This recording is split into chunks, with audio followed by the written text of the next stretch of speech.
wounds, I suspect, run too deep to ever truly mend. Luke, answer me. Hello? Are you seriously ignoring me right now? Hurry up and respond already. Oh, it's you, Celeste. Took you long enough. I've been waiting forever. What, were you just staring at your phone and ignoring me on purpose? No, I wasn't. I'm still at work. This is my break. I told you before, I'm not allowed to use my phone during work hours. Maybe try using a little common sense before throwing a tantrum? Look at you, acting all self-important like you're some big deal or something. You're just a useless brother. Don't act like you're better than me. What do you want? Money. Give me some. What, again? Didn't I just give you your allowance 2 days ago? Yeah, and that's already gone. I bought the bag I wanted, so now I need more. You used up all of it already? Celeste, I give you $500 a month. That's more than enough for a high schooler. How the hell do you burn through that in 2 days? Easily. I saw the bag, I wanted it, I bought it. That's how shopping works, Luke. That's not how budgeting works. You need to be smarter with your money. Oh my God, spare me the lecture. You're seriously trying to act like a responsible adult? That's hilarious. You of all people don't get to talk down to me. I'm not talking down to you. I'm telling you to stop asking me for money like I'm an ATM. You can't just come running to me every time you blow through your allowance. Yeah, I can. That's literally what you're here for. Listen, Luke, you do remember why you're even allowed to live in our house, right? Mom and Dad made it very clear. If you want to stay, you have to contribute. That was the deal. I already pay $1,500 a month just to live there. Do you seriously think I can afford to give you more on top of that? Duh, you've still got, $300-400 left? That's just sitting there, right? So just give it to me. That's my money. I need it for my own expenses. That's not my problem. Just hand it over. Mom and Dad said I should ask you for it anyway. Of course they did. They said that since we're being so generous, letting you stay, the least you could do is be grateful and help out more. So come on, stop being difficult and just give me the money. Generous? You call charging me $1,500 a month to sleep in a room I grew up in generous? I barely even live there. I buy my own food, my own stuff. I take care of myself. You all don't treat me like family. You treat me like a tenant. And now I'm supposed to be grateful? Ugh, there you go again. You always act like we're actually related or something. We are related. Not in any way that matters. Just because we share some DNA doesn't mean you get to pretend to be my brother. Mom and Dad don't see you as family, and neither do I. Right, of course you don't. Honestly, you should be thanking us for even letting you stay. You're lucky we haven't kicked you out already. Know your place, loser. You finished? Whatever. You're so annoying. Yeah, well, you don't have to worry about me being in your way. I've got a night shift tonight, so I won't be coming home. What? And tomorrow I'm staying at a coworker's place. Seriously? You haven't been home in 3 days already.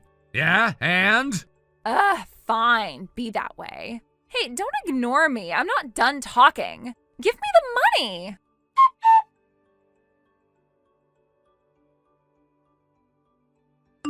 Sonia, have you already left the house? Luke, good morning.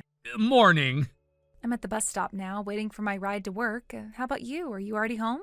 Not yet. My shift ended up dragging on way longer than expected. I barely got through it. I'm exhausted. Just got on the bus back. That sounds awful. You must be completely drained. Great job hanging in there. I know it's not easy. Yeah, I'm running on fumes at this point. I just want to get home, shower, and pass out. I figured. That's why I made sure to cook something before I left. It's in the fridge, so when you get home, just heat it up, okay? Oh, and don't even think about sleeping on the couch again. Use the bed. You need proper rest. You really didn't have to do all that. I feel bad that you're always taking care of me. Luke, come on. You don't have to feel guilty about anything. I'm your girlfriend. Taking care of you is the most natural thing in the world to me. Besides, you've done so much for me already. I wouldn't be where I am without you. What are you talking about? You got where you are because of your own hard work. Maybe, but you helped. You gave me advice, taught me the ropes, and always had my back when I was struggling. If it weren't for you, I don't think I ever would have made it from a part-time worker to a full-time employee.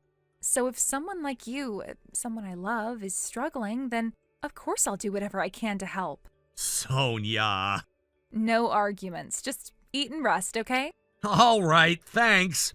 I mean it. It really helps. By the way, can I ask you something?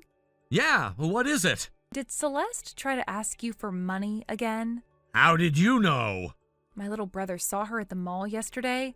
Apparently she was buying some expensive bag, one that cost a few $100s. Figures. That must have been why she was harassing me for more cash yesterday.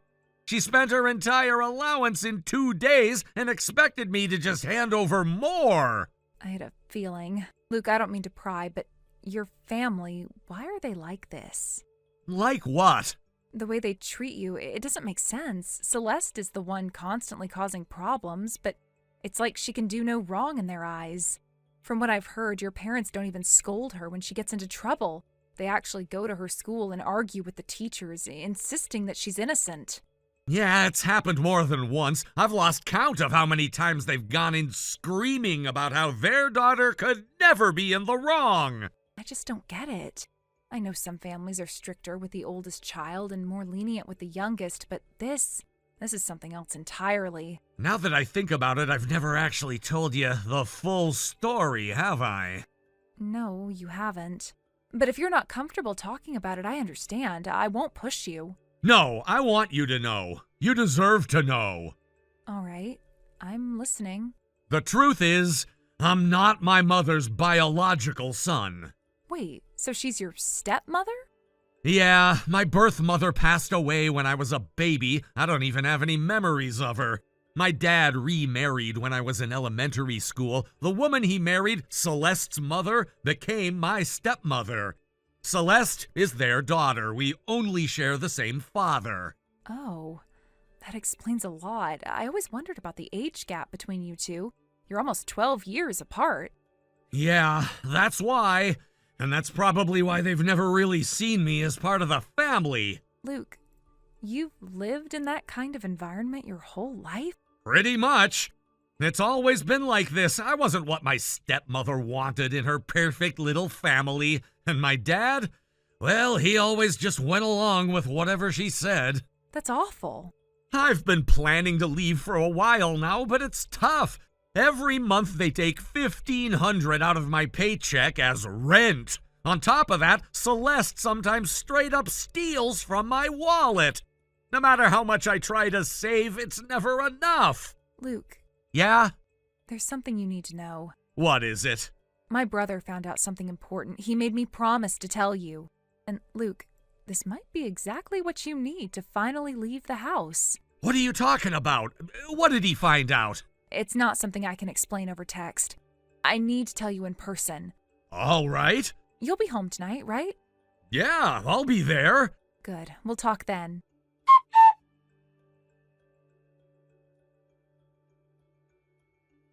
Hey, Trash, give me some money. Celeste? Again? Ugh, what is with that tone? Just shut up and hand it over already. You do realize you just demanded money from me yesterday too, right? Yeah, and you're the one who keeps making me ask over and over again. Why not just make it easy and hand me your wallet? Maybe because I don't enjoy getting robbed? Robbed? Seriously? You should be grateful we even let you stay in the house, you know? You're not even real family. So when I say I need money, just be a good little servant and give it to me. You don't even bother pretending anymore, huh? What's there to pretend? It's just facts. Your whole life belongs to us. You work for Mom, Dad, and me. So if I take a little from you, it's just part of the deal. Celeste, you might want to worry about something else right now. What now? You keep saying weird stuff today. Just give me the money already. Ah, so you really don't know yet. The hell is that supposed to mean? Don't get all smug just because you think you know something. Quit stalling and hand it over. You're beyond saving, you know that? Excuse me? If anyone's beyond saving, it's you.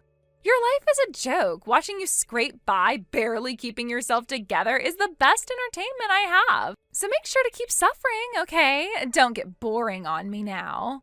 Wow, you really are rotten to the core. Rotten? Whatever. Now stop dragging this out. Here, take a look at this. What's this supposed to be? Some stupid trick? Wait, is that Mom? And who the hell is that guy? That's her affair partner. What? One of my friend's younger brothers goes to your school. He saw them together while walking home from work. What? No way. That doesn't make sense. How would some random student even recognize my mom? Celeste, come on. You've been called into the principal's office so many times they've practically got a seat with your name on it. And every time, Mom and Dad come storming in like a pair of rabid animals, screaming at the teachers, making a scene. Half the school knows what they look like by now. No, that's ridiculous. And then there she was, strolling down the street wrapped around some guy's arm, kissing him like they were teenagers sneaking around behind their parents' backs. So yeah, my friend's brother took a picture. This is fake. You're lying. You're trying to screw with me. Wow, this is actually hilarious. You think Dad found it funny? Because he sure didn't. The second I showed it to him, he went dead silent. I thought he was just gonna brush it off like he always does, but then he recognized the guy in the picture. What? Yeah, not only did he recognize him, but he knew exactly who he was. You're lying. So he hired a private investigator. A detective? Yeah, to find out the truth. And guess what? The truth is worse than you think. Worse? How? Mom hasn't just been cheating. She's been cheating for over a decade. What? The guy? He's not some random fling. He's her ex-boyfriend. They got back together shortly after she married Dad. They've been seeing each other ever since. That's not possible. It's true. No way. And that's not even the biggest part. What? What else could there possibly be? That man, he's your real father. What? Mom cheated on Dad for years, Celeste. And you're not even his daughter. No, that's a lie. The DNA test says otherwise. DNA test? Dad had one done, quietly, without telling you. No. That's how he confirmed it. It's undeniable. No. He wouldn't do that. That's not real. Believe whatever helps you sleep at night, but the truth doesn't care what you believe. If you still don't believe me, ask Dad yourself. He's the one who told me. But if they get divorced, what happens to me? Not my problem. We're not family, remember? That's what you always said. But we grew up together. And? That never meant anything to you before. Oh, by the way, I'm leaving. What? I finally got everything in order. I don't need to stay in this house anymore. Wait, what? What do you mean you're leaving? Exactly what it sounds like. I don't owe you or your parents anything anymore, so I'm done. No more money, no more free rides, no more me. Wait, no, you can't just... I already moved my stuff out. When? Didn't take long. I never really had that much to begin with. No, wait. What am I supposed to do if you leave? Not my problem. Luke, wait. I didn't mean... No, you meant every word. So congratulations, you finally got what you wanted. Enjoy your new life, Celeste. Goodbye.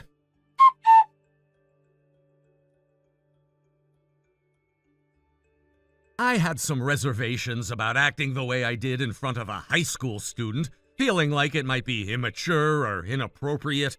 But in the end, after so many years of pent-up frustration, everything just exploded in the most dramatic way possible. The years of holding back, of biting my tongue and being the quiet one, finally gave way to a breaking point. I didn't expect it to happen, but it did. It was the last straw, and I couldn't hold back anymore. After leaving home, I cut ties with not just Celeste and my mother, but also with my father. I realized that it was the only way to free myself from the suffocating weight of the family dynamic that had been dragging me down for years. It felt like the right thing to do, even though it wasn't easy.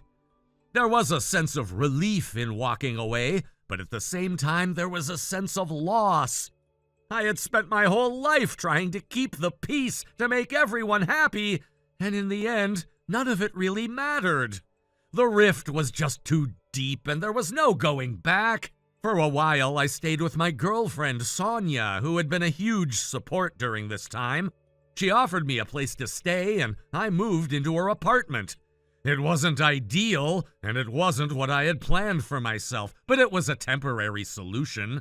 We talked about the future and made plans to find a bigger place once we both settled down more.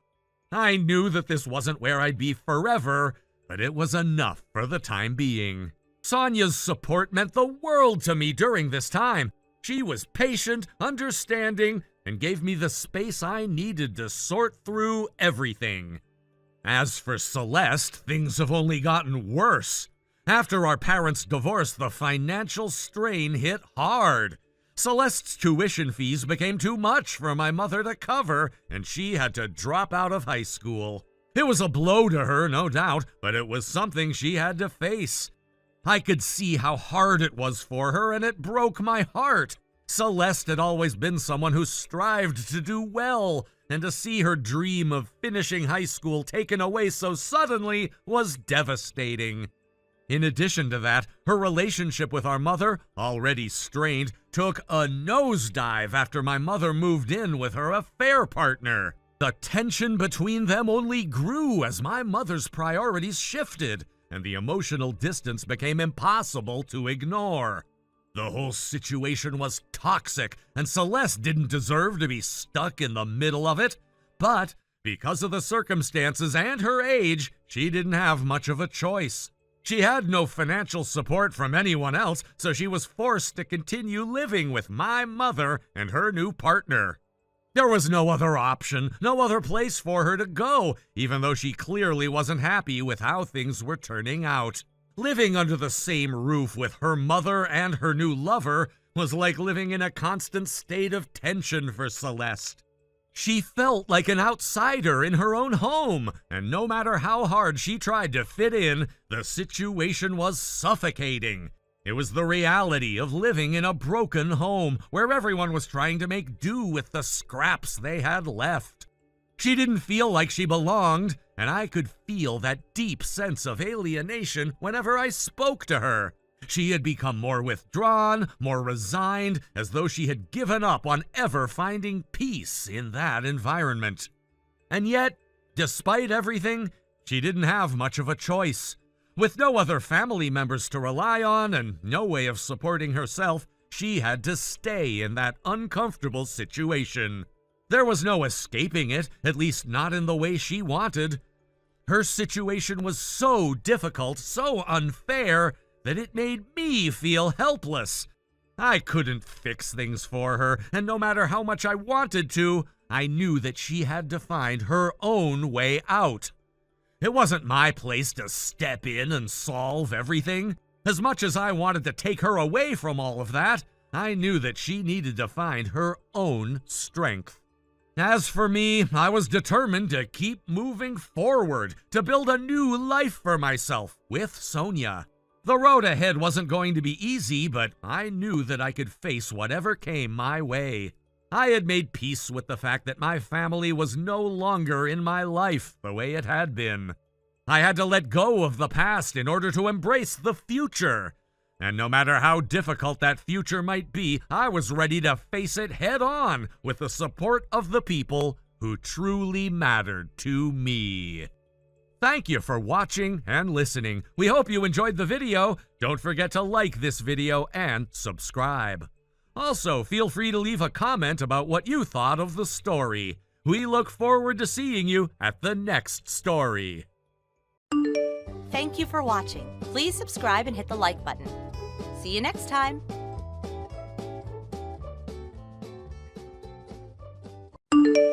Denise, you're going away on yet another business trip again today, aren't you, young lady? Good grief, to think you're still up to your old tricks after being married to my son for 12 whole years. When will you finally accept your place and stay home to do the cooking and cleaning? This again? Really? You message me with the same stuff at the same time every day on my lunch break. Could you please stop? I can't even enjoy my break properly because I spend all my time replying to your complaints. You live next door to me and Mike, so presumably this could wait until I get off work and actually have time to speak to you.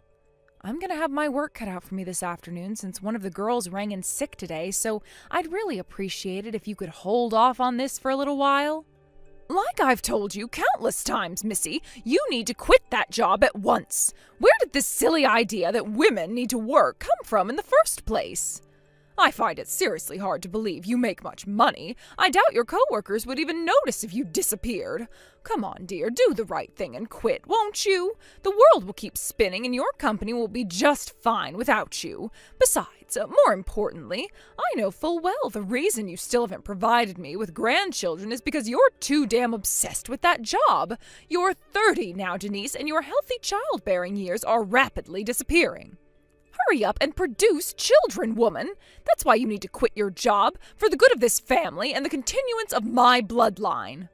I understand what you're saying, Marjorie, but you need to understand that if I were to quit this job, me and Mike wouldn't be able to get by anymore. The days of being able to run a household on one salary are long gone. Things are too uncertain for us to think about having kids right now, and even if I could afford to quit my job, it's not that simple. They'd have to find replacements and train them up before they even considered letting me go. Oh, what a load of drivel. Must you still insist on sticking to this nonsense that you can't get by on Mike's salary alone? I know my son is more than capable of providing for the both of you, and you should be ashamed for suggesting otherwise. We've had this conversation about 1,000,000 times now, but yes, that's exactly what I'm saying. Well, it's not true. Oh, good grief. Why did I have to be the unfortunate mother-in-law who ended up with a daughter like you? Oh, I have the worst luck. And why do I have to be stuck with a mother-in-law who won't believe her son doesn't make enough money to support the household? Don't you remember the time I showed you my pay slips? What? How dare you get an attitude with me, young lady? If I carry on talking to you, I'm not going to have enough time to finish my lunch, so you'll have to excuse me. Hey, Denise, you said something horrible to my mum, didn't you? Horrible? What do you mean? Well, apparently you ordered her to stop messaging you because you didn't want to talk to her on your lunch breaks at work. I know everything, so you better be straight with me. I know you disrespected my mum for standing up for me too. My mum might only be your mother-in-law, but that still makes her your mum. Mark my words, if you don't start being nice to her, there will be hell to pay. Start showing the proper respect. Good grief. Is this what they mean when they say, it's not what you say, but how you say it? Sure, I did technically say those things, but I certainly didn't order her around or disrespect her. She's conveniently painting me as the villain while totally omitting all the other stuff she said first, and you fell for it hook, line, and sinker. Oh, God damn you. My mum is not in the wrong here. Sure, whatever you say. How the hell did I make it through 12 years of this with you? I deserve a medal. What's that supposed to mean? Anyway, as things stand, I'm currently going through the final confirmations for the documents I'll be needing for tomorrow's meetings as we move into the last part of the business trip, which means I won't have the time to message you anymore. Hey, stop right there. I'm still not done talking to you, bitch.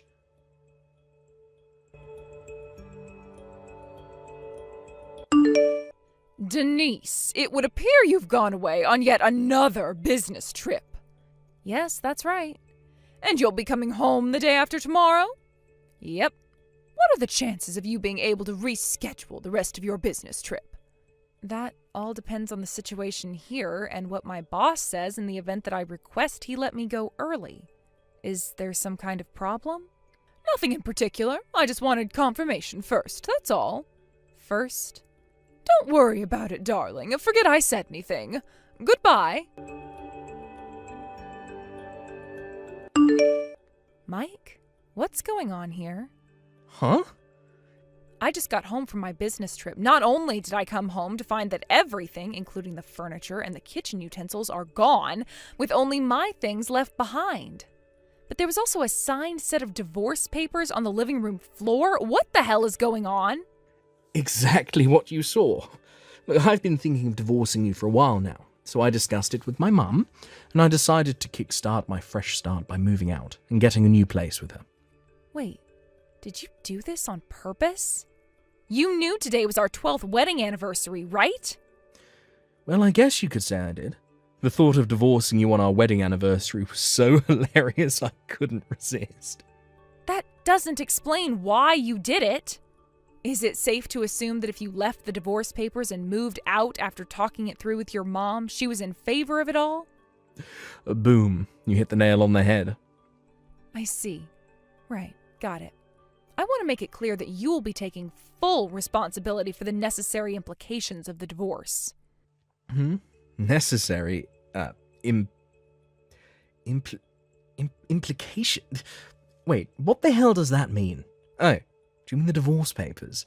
Oh, I don't know why you're so panicked, but you need to chill out. Don't worry, I made sure to sign them before I left. All you need to do is sign them yourself before taking them down to the county clerk's office, and we're done.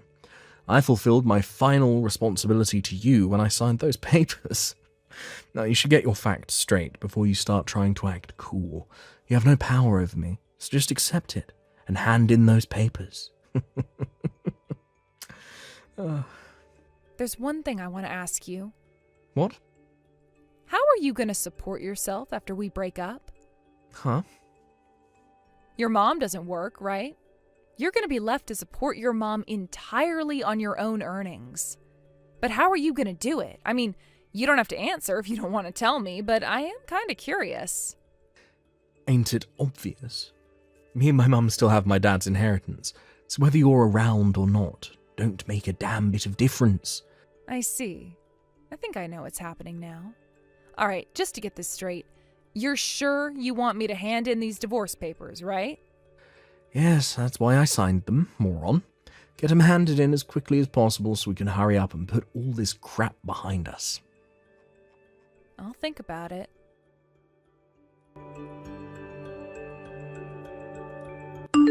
Denise, hello, you are home now, right? Me and my son won't be needing you around anymore. We're finished with you. You and him are getting a divorce. Wow, so it's your turn this time, huh, Marjorie? This time? Mike messaged me a little while ago about the divorce, as well as to inform me that he'd moved out of the house. Oh, he did? Well, in that case, I only have one thing to tell you. You left me no choice but to have Mike divorce you because you failed to have children. I figured the quicker we get rid of you, the quicker he can marry his new girlfriend. And believe me, she has much more traditional views on the world than you, and she's actually happy to fulfill her womanly role. Before long, I'll finally get to meet my grandkids. Oh, Mike found my replacement already? He must have told you himself, surely. You see, Delilah's already pregnant with Mike's baby, so we need to get the divorce finalized and get you out of the picture as quickly as possible so he can marry her before my precious darling angel is born. Wow, I see. Do you mind if I ask you a question? What is it? How exactly do you plan on supporting yourself from now on? Huh? What do you mean? Mike's not going to be able to rely on my salary anymore once we divorce. I don't know whether this Delilah girl you just mentioned has a job or not. She was working when the two of them met, but I had her quit when they told me she was pregnant so she could focus on the household and fulfill her feminine duties in her new family. I see. So that means Mike's going to be supporting 3 people, soon to be 4, entirely on his salary? Yes, that's right. Are you sure this is really a good idea? Of course it is, otherwise we wouldn't be doing it. I know Mike makes a damn sight more money than you do, so we don't have a thing to worry about. Getting by on his salary will be a breeze. It pays to have a rich son, you know. A rich son? Are we talking about the same person here? You do know Mike doesn't make that much money, right? What on earth are you talking about? I remember that time you showed me your payslips. You make about $3,000 a month, and you told me he makes twice as much, right? I mean, Mike was always the breadwinner, so it makes perfect sense that he'd be earning significantly more than you. If he makes double, he must be making around $6,000 a month. Whoa, stop there. You've made a serious misunderstanding here. It's the opposite. Huh? I never said Mike makes twice as much as me. I said I make twice as much as him. What? To rephrase it simply, it's true that I do make $3,000 a month. But Mike makes half of that. He's on around $1,500 a month. Excuse me? You lived next door to us, Marjorie. How did you not realize? Did you seriously think your son makes 4 times as much as he actually does? How could you not notice? Mike switched jobs like it was no one's business, hardly ever managing to hold a single one down for more than a few months at a time. In the 12 years he and I have been married, he switched jobs 8 times. 8 times? Once, miraculously, he managed to carry on working the same job for a whopping 3 years, but that was the exception. In general, he'd work for 2 or 3 months at a time in between big gaps of being unemployed. It's only natural someone like that would struggle to increase their salary. That's why he was living off my salary so much of the time. What? No, this is insane. My own son, a sponging freeloader? Oh, why didn't you tell me earlier? Mike said he'd tell you himself, and to tell you the truth, I didn't think that it was my place to say anything, so I left it alone. Hang on, this doesn't add up. Wait a sec. If you're telling the truth and you really were the breadwinner this whole time, why would he divorce you? You don't bite the hand that feeds. It just doesn't make sense. Even if he did find himself another more traditional feminine woman, it doesn't matter if they don't have any money. Oh, goodness gracious me. There's no way my son could be this irresponsible. Based on his messages earlier, he seems pretty certain his dad's inheritance will be enough for them to get by on. Does that ring any bells? Huh? Inheritance? But we didn't get any inheritance. Right? That's what I thought. Obviously, I didn't say that to Mike, because what would be the point? But I do seem to remember his dad having some seriously wasteful spending habits, so the idea of anything he left behind being enough to support a family of 4 on was dubious, to say the least. Anyway, don't you think it would be best to talk to Mike in person about this?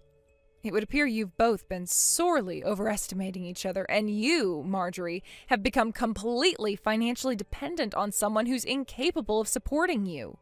What's more, a lack of honest, open discussion has allowed the whole thing to go on for so long that I doubt there's any way out that doesn't involve a heck of a lot of stress and hardship for both of you. Hey, Denise, I've decided to give you one last chance. Huh? Oh, wait, let me guess. Have you been speaking to your mom? Yes, yeah, it just so happens I have.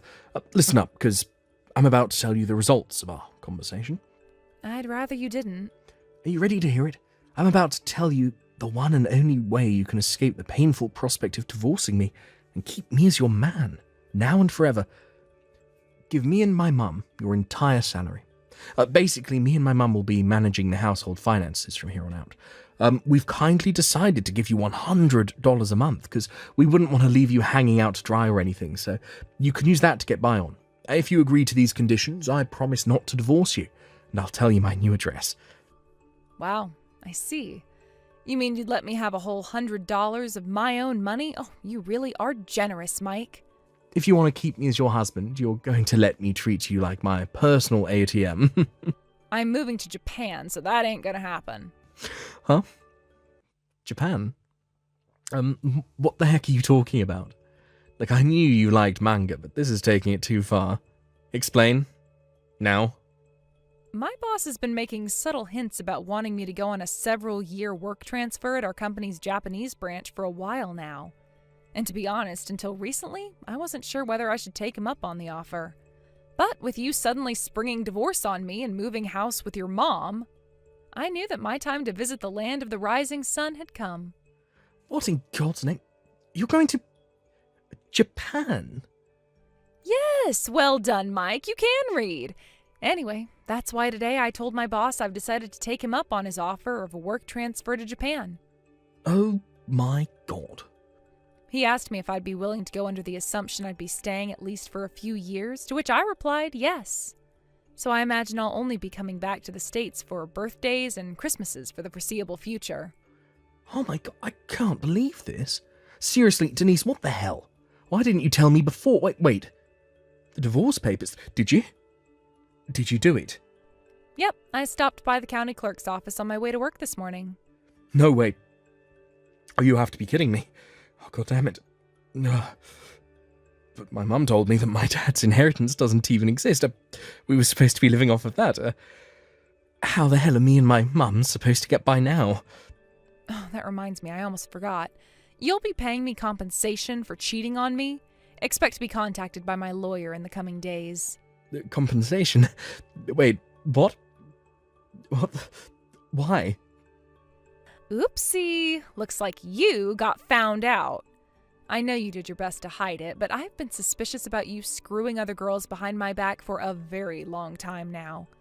Eventually, I started collecting evidence. Can you believe your mom even brought up one of your lovers in our conversation yesterday? How careless. I wonder how loyal Delilah will turn out to be when the bill arrives. Holy heck. What in the Lord Jesus' name have you done? I burst out laughing when her name came up. I thought you and your mom would be a little more, well, coordinated since you get along so well. Anyway, we'll be doing everything else through my lawyer, because, to be honest, I'm sick to death of speaking to you. We're nothing but strangers now. Goodbye. No, Denise, don't do this, Denise. This is the biggest mistake you'll ever make.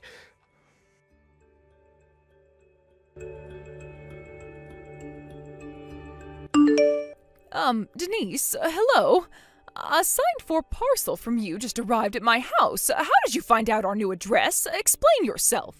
You're squatting in the abandoned house that belongs to your late husband's brother, aren't you? What the? I got an angry message about how my husband and mother-in-law had moved in without permission. Oh my god, he knows too? When I explained the circumstances, he agreed that there was nothing we could do until the situation gets resolved, and with that, he agreed to help me. Until the situation gets resolved? Help you? What's that supposed to mean? It's about the package that just arrived at the house you're illegally trespassing in. To put it simply, hurry up and pay me my compensation for the affair, is what it says. Compensation? Mike cheated on me, which means I have the right to ask for compensation.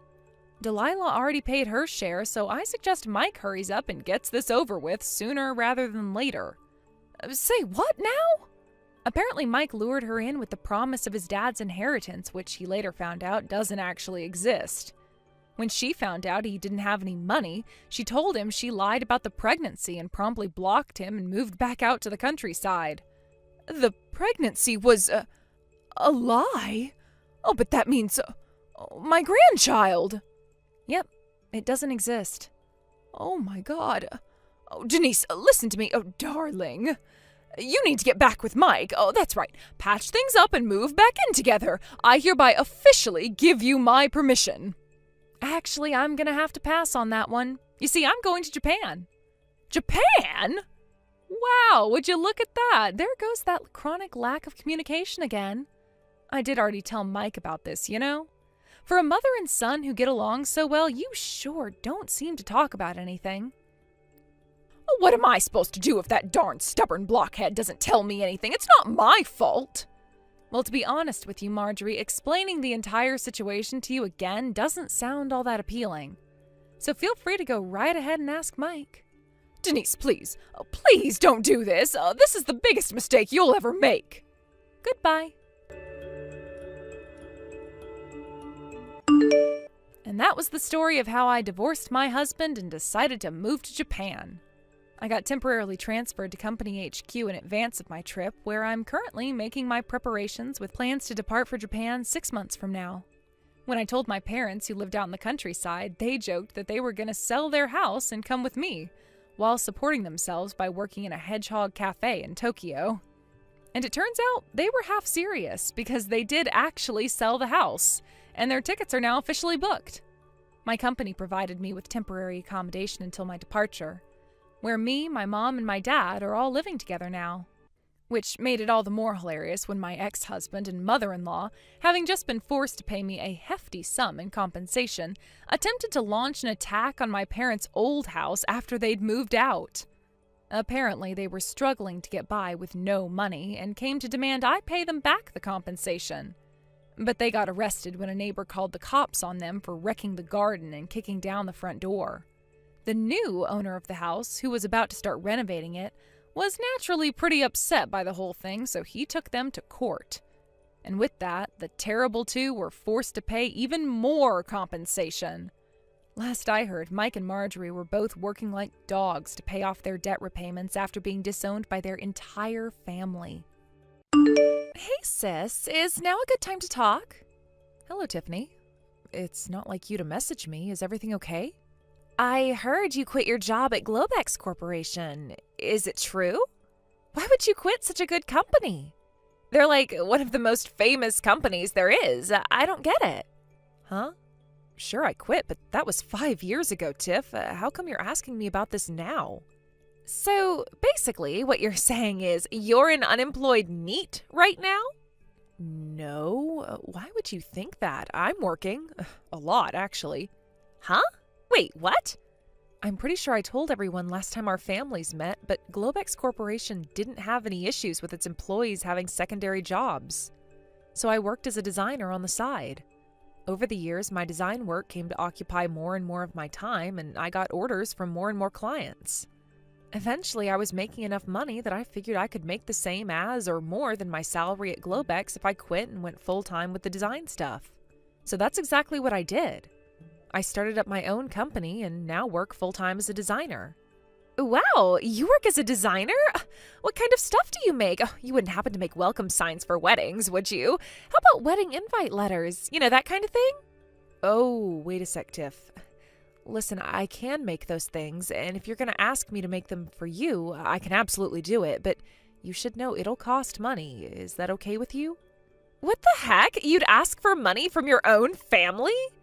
Even though the stuff we need is going to be used for your own little brother's wedding, I'm your sister-in-law, Helen. Don't you think you're being a little stingy and small-minded here? Or is it just that things aren't going well with work and you're so broke you have no choice but to charge me? My brother warned me you might reach out, and he said that if you make any attempt to make me work for free to make things for the wedding, that I'm to refuse firmly. Funnily enough, he said that if you offer to pay for it, I should refuse even more insistently. Wait, what the hell? Kelvin said those things to you? Oh, God, why is he like this? He's a great guy most of the time, but whenever we discuss anything to do with the wedding, he becomes the stingiest guy on earth. He told me how you have a habit of trying to buy exorbitantly expensive add-ons for the wedding whenever you have free reign over the credit card. So much so that he had to limit your access. In his words, if we go over budget on this wedding, it'll have an impact on our lives for years down the line. Apparently, your spending got so out of hand, he felt the need to anticipate whatever crazy purchase you might attempt to make next in order to come up with preventative and/or damage control measures. Wow, are you kidding me? He said all that? Oh my God, he's such a snake. You only get married once, Doesn't a girl deserve to enjoy the most special day of her life with no regrets? It's not fair. Why are you telling me this? If you have a problem with it, talk to Kelvin. You guys' attitudes towards this are so different that even I'm worried. You're pretty much day and night when it comes to your views on money and budgeting. Yeah, whatever. I don't need a lecture from you. I don't need your concern either, lady. You're a broke, single loser, and your ties to this family are so weak you barely even deserve to be called a part of it. No man would ever want you. You'll never get married, and you should keep your mean comments to yourself. Excuse me? Bye. Helen, you got a minute? Are you really sure it's okay for me to have this $10,000 for the wedding? Yeah, of course. I wouldn't have sent it otherwise, silly. But Helen, seriously? Man, I don't even know where to begin with how uncomfortable this makes me. The wedding costs? You're way over the budget you planned after you got engaged, right? You helped me out a bunch back when I started my company with things like introductions to potential employees, recommendations on accounting software, corporate registration procedures. I could go on. What I'm trying to say here, Kelvin, is that this is my way of saying thanks for everything you did for me. I see. I can't describe how grateful I am for this, sis. Thanks so much. To be honest, it's a huge help. I'll use it wisely. I promise. Hey, what the hell is this piece of junk, Helen? You've got some explaining to do. The coffee machine you gave us as a wedding gift, I just Googled it, and it apparently only costs $500. You frickin' tightwad. I know you're hardly a high roller, but I at least thought you made more money than that. Oh yeah, that reminds me.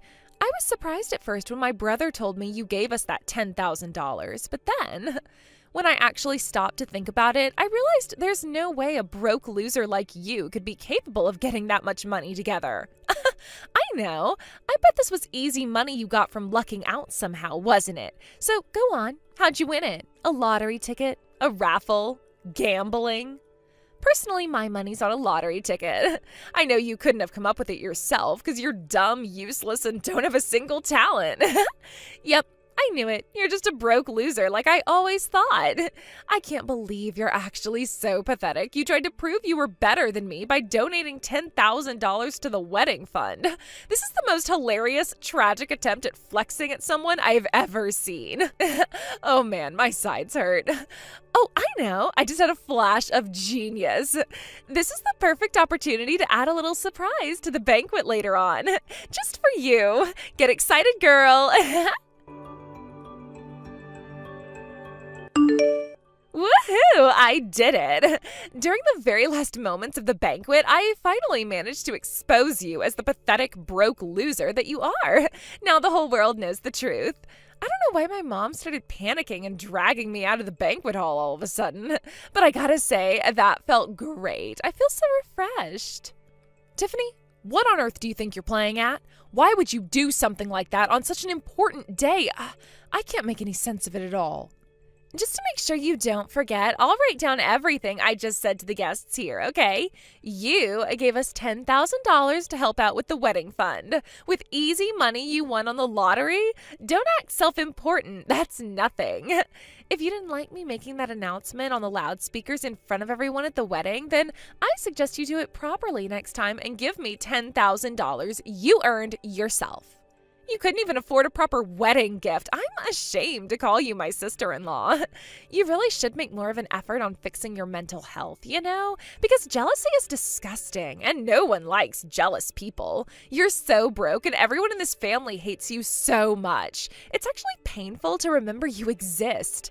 You are so never finding a husband. If you don't like being told the cold, hard truth, you need to give me another $500 on top of the $500 coffee machine you gave us pronto. Oh, and one more thing. Please do your best to understand what a useless moron you are, even if it means reading over my messages again. I really am trying to help you here. Fine. I want my $10,000 back. What? I'm afraid that ain't gonna happen, girl. Hang on. No way. Were you gonna try and give me my $500 out of the $10,000? What a tightwad. I do wish you at least wouldn't try and pretend you put that $10,000 together yourself, because, there's literally no way that's possible for someone as broke as you. Kelvin, have you seen the series of message screenshots I just sent you? Yep. Oh my god. Helen, it looks like what you did for Tiff out of kindness and consideration totally backfired. Jeez, I can't believe she did that. I mean, seriously, easy money from winning on a lottery ticket. What the hell is going on in that head of hers? It was her idea then. To be honest, I didn't think you'd say anything like that. Of course I wouldn't. All I did was tell her plain and simple. My sister decided to help out by giving us the $10K we went over budget for on the wedding. Not only that, but for some inexplicable reason, she seems to think you're poor. I don't get it. I literally have no idea why she thinks that. Do you? I'm pretty sure I brought up the success of your business and your position in the business world on a few occasions during conversation with her before. No, beats me too. I never go into detail, but I have told her about my work on a few occasions in the past. She might not know the extent of my earnings, but at the very least, she has no reason to think I'm broke, as she loves to put it. God damn it, she couldn't be any wider off the mark if she tried. You don't need this, and you certainly don't deserve it, Helen. I'm sorry. Leave the rest to me. I'll make sure you get your 10K back too. I promise. Got it. All right, Kelvin. It's in your hands now. Kelvin! Oh, there you are. Where have you been hiding? And more importantly, where are you right now? Everyone's gonna be waiting if we don't hurry up and get our butts to the after party ASAP. Move, let's go. The after party is canceled. What? Why? Have you still not realized the gravity of what you've done? What you did to my sister at the banquet was unacceptable. How is it possible you're the only one who hasn't realized? My family, your family, the guests, even the freaking waiters, and obviously Helen herself, everyone was so disgusted with you, their jaws practically hit the floor. Do you still not get it? Huh? What are you talking about? You insulted my sister. Huh? Everything you said in that banquet hall in a despicable attempt to expose Helen was dead wrong. Helen ain't a broke loser. She's the founder and CEO of the fastest growing graphic design company in all of America. Huh? Say what now? And far from having no hope of finding a husband, she's currently engaged to Ben Silverstein, the son of the CEO of Goldman Sachs, one of the biggest banks on the planet. Oh my God. What? How can you claim to be surprised after all this time? I already told you this stuff. Wait, really?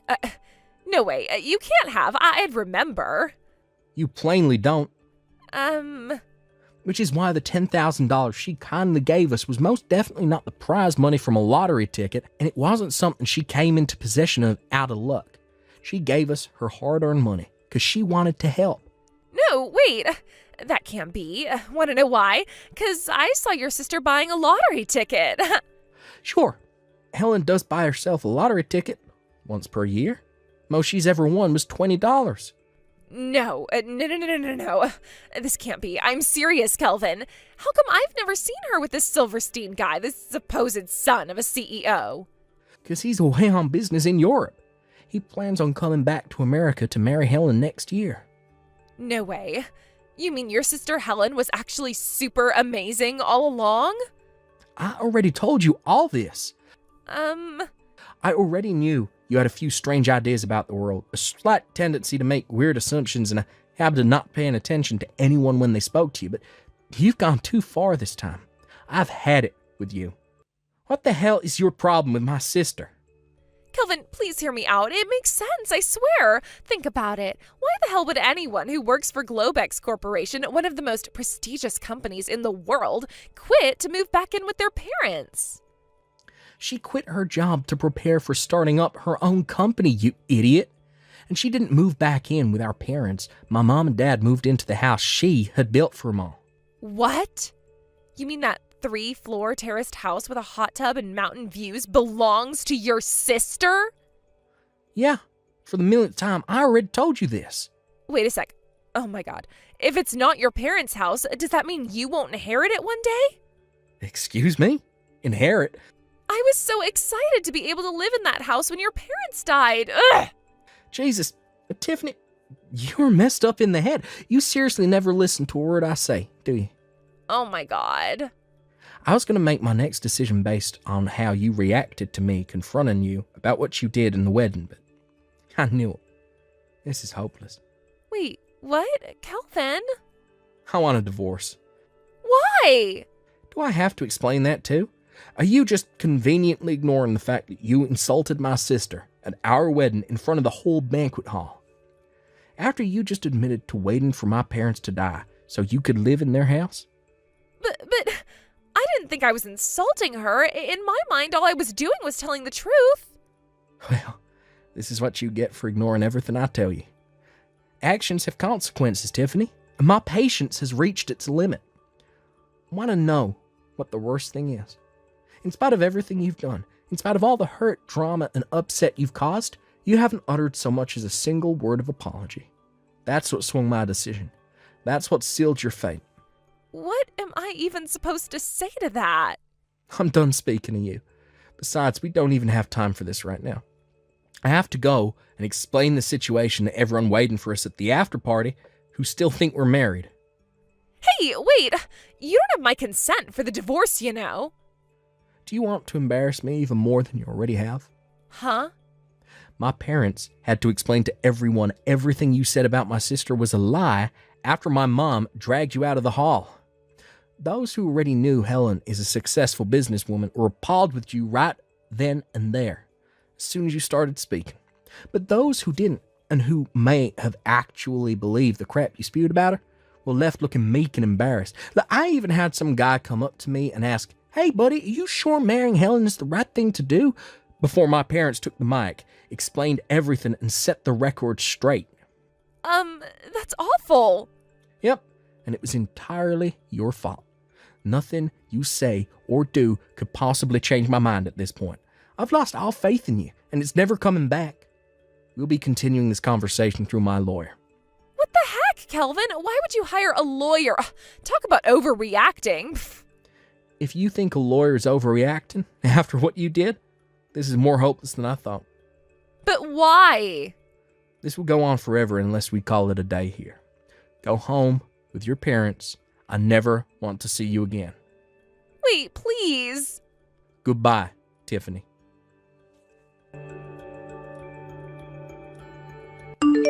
Me and Kelvin were concerned Tiffany might launch an assault on our parents' house after that, but thankfully, our fears never came true, the divorce was finalized, and everything more or less settled down.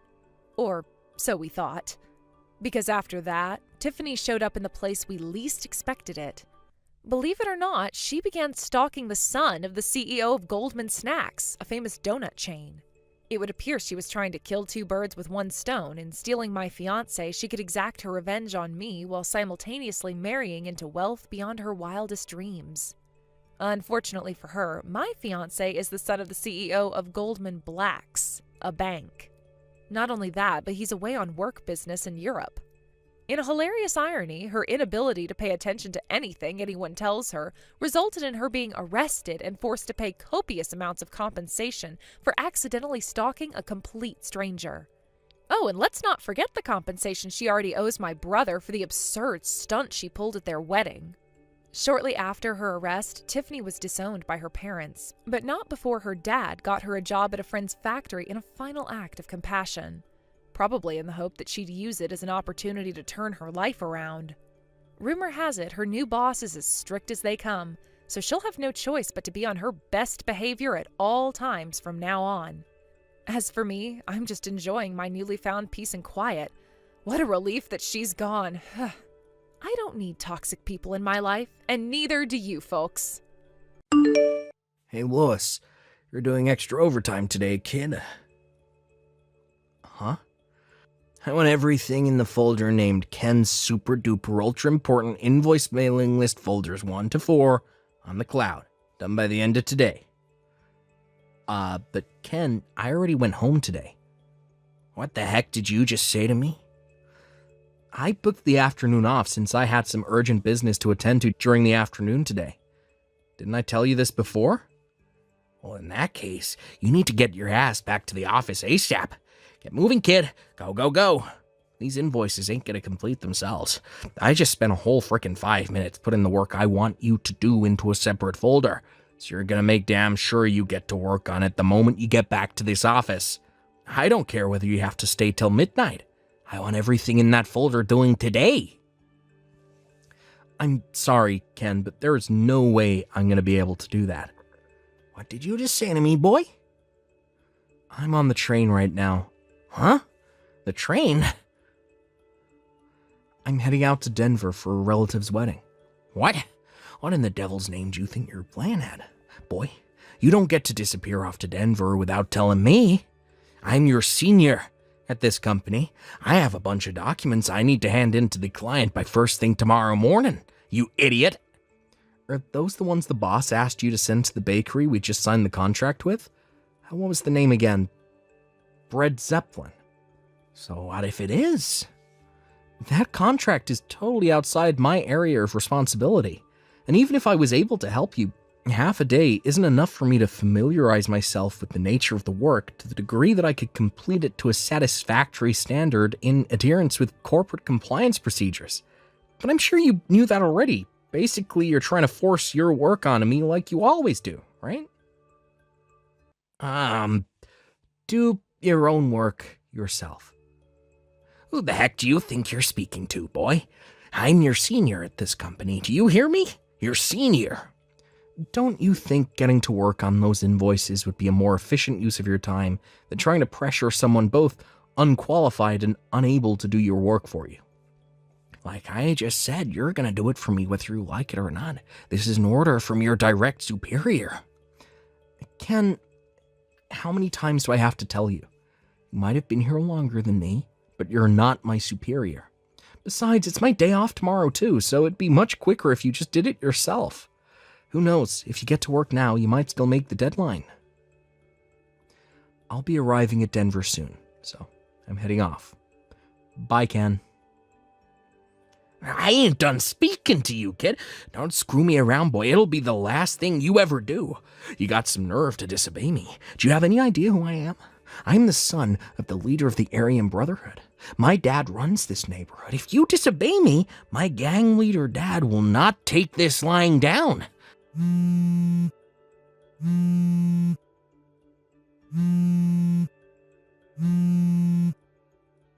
Hey, you aren't even reading my messages. Quit playing around, boy. This is serious.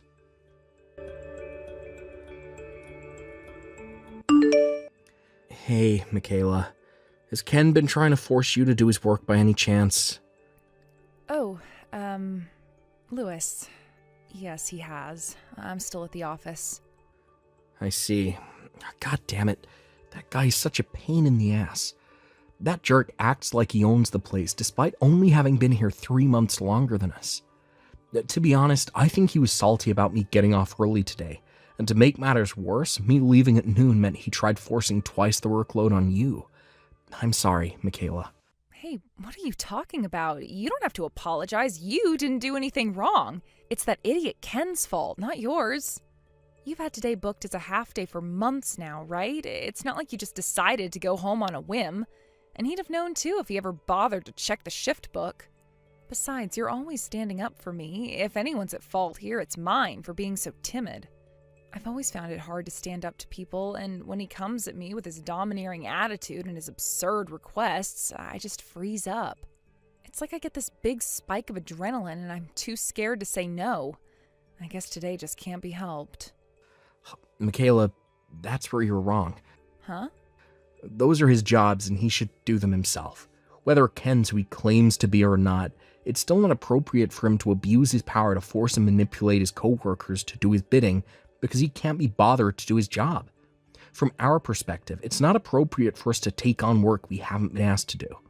Not only would the work not get done to the standard required, but it would also have knock-on effects on our own responsibilities. Not only that, but if we do what that wannabe Al Pacino tells us, it'll cause huge problems for our managers and assistant managers whose job it is to distribute work between departments and oversee progress reports. Wow. I guess when you put it like that, it's hard to argue. You're absolutely right, Lewis. This should go without saying too, but there's a chance it could have knock-on implications for other employees, both inside and outside of our department. Aren't you currently putting your work on hold to deal with the mountain of invoices Ken told you to take care of? Yes, I am. Right. Well, in that case, I feel bad for having taken up your valuable time with these messages. So if there's anything you think you can partition off and send my way, then don't hesitate. I'll have whatever you send me done as quickly as I can. Wait, what? It just so happens that I'm currently in possession of a company laptop that's been okayed for use outside the company HQ. Obviously, I have all necessary permissions from management, so you don't have to worry about that. Lewis. I take it you're dealing with the stuff in the Ken folder in the cloud? Yes. In that case, and I feel kind of guilty asking you this, but would you mind creating the documents specified in document creation number 3? Got it. You don't have a thing to feel guilty about, Michaela. Me and you are in this together. But you were supposed to have the afternoon off. Yep, and had it. It's evening now, you know. Okay. Thanks so much. You have no idea how much of a help this is. Don't mention it. All right, let's do this. Yeah, we got it. No sweat. Thanks a bunch, Lewis. Thanks to you, I got everything done much quicker than I expected. Don't mention it. To be honest, I hardly did anything, but Michaela, I feel like I should tell you this, and I want you to know I'm not trying to boss you around or impose anything on you. I'm telling you as a friend. You can't carry on accepting work for contracts you're not responsible for, unless you have specific instruction from a manager to do so. You might have gotten by without any issues so far, but it's only a matter of time before something blows up. I won't go over the reasons again. You already know why, right? All the stuff we discussed earlier. Yeah, right. I know. It's not that I don't understand, and everything you said earlier made perfect sense to me. But Ken says he's the son of the leader of the Aryan Brotherhood. I have no way of knowing whether he's telling the truth or not, and when I think about the off chance that he is, I'd kind of just shrink in fear. He does have tattoos on his arm. Have you ever seen them? Michaela, I understand how you feel, and believe me and you aren't the only ones who are sick to death of the guy. Whether it's because he claims to be the son of a gangster, or whether it's just straight up because of his arrogant, overbearing attitude. I hear there are a lot of people at this company who can't stand the guy, and find him difficult to stand up to. But it won't be much longer now. Huh? What won't? I have a feeling things will be moving in a much more positive, real direction soon. Lewis? What are you talking about? Just hold out a little longer, Michaela. Okay? Hey, Lewis. I saw you in the changing rooms. This morning, when I was getting changed in the locker room, I caught you staring at the tattoos on my arm. Oh, you mean those cheap-looking barbed wire and skull and crossbone tattoos on your forearm and hand? Cheap-looking? What the hell did you just say? Those are nothing but stick-on tats, right? You know, the ones that kids play with. What? No way. They're the real deal. As real as it gets. It is pretty strange. You're right, I did happen to walk into the locker rooms while you were getting ready for work, and I saw the skull and crossbones and barbed wire tats on your arm. But I've never seen an actual member of the Aryan Brotherhood with nothing but a few small tattoos like that. They're usually covered from head to toe in swastikas. What? If you were really from the kind of circles you claim to be, something tells me your tats would be different. The real Aryan Brotherhood guys have swastikas and Nazi stuff on their faces, back, shoulders, pecs, pretty much everywhere. But you only have a couple of random-ass tats, somewhere you can conveniently show them off to people. Isn't it kind of cringe? What did you just say? Cringe? Yeah, using children's stick-on tattoos to intimidate your coworkers is definition of cringe. Besides, I'm pretty sure claiming to be a gangster is against company policy. Children's stick-on tattoos? What the hell are you talking about, asshole? Company policy? God damn it, you better stop with this crap or don't make me mad, kid. Ugh. Yeah, company policy. I can't believe I'm actually about to explain something this simple, but here I go anyway. Company policy refers to written guidelines that outline the practices and procedures of a business. If you break the rules, you get fired. Fired? Yeah, fired.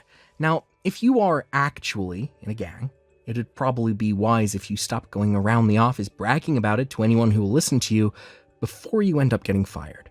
Of course, only if you actually are the son of the gang boss. What the heck? How do you know all this, and why would you say my tats are stuck on?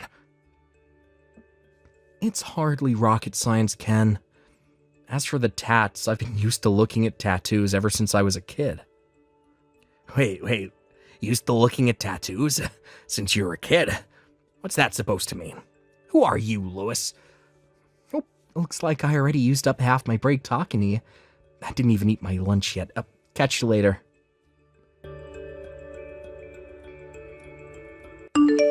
Hey, Lewis, I hope you're doing well. Would you mind if I asked you a question?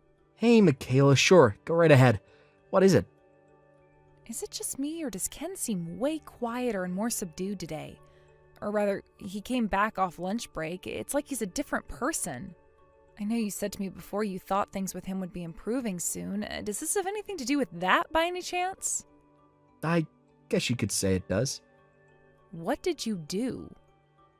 Well, my great-grandpa was a tattoo artist for over 80 years. By the end of his career, it was said he had tattooed over 10,000 people. I found his job super interesting, and he often let me watch him work.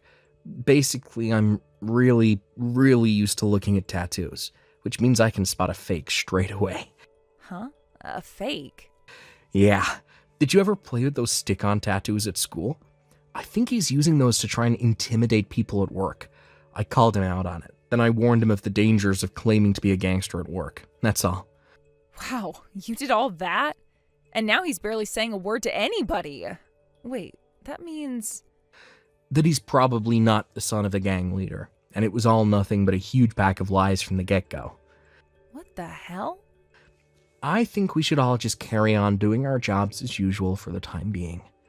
Somehow or other, I have a feeling this still isn't over, so I just want to sit back and watch how things play out for a little while more.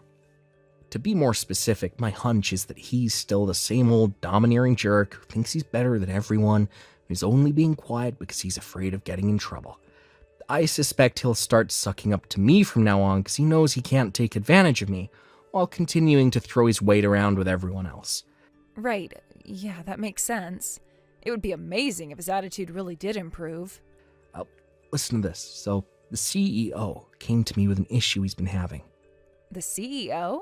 Yeah, I don't know if it's because he's younger than Ken, or whether it's because of his kind, gentle personality, or, well, a bit of both.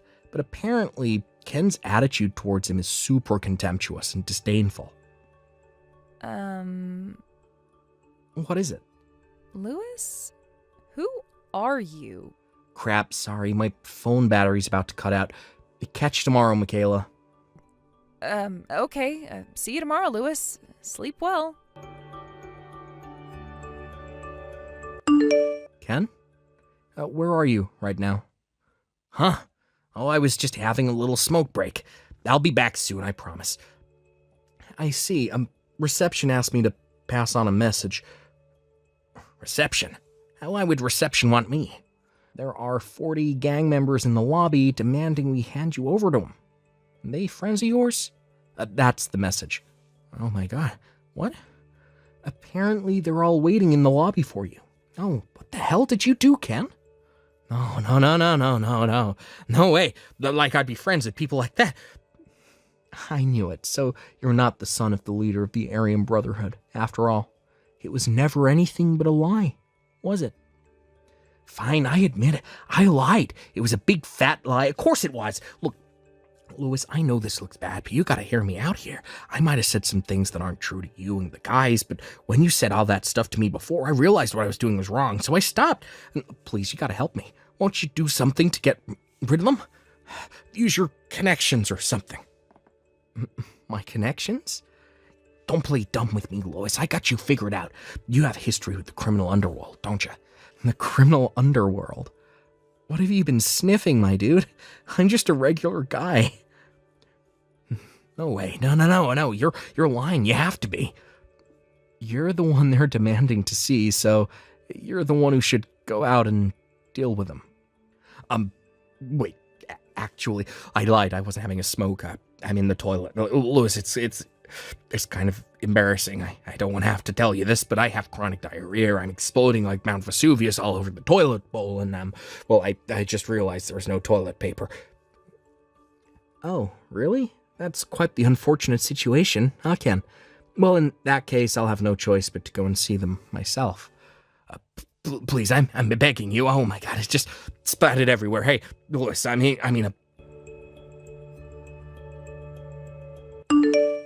Louis, sir, help me.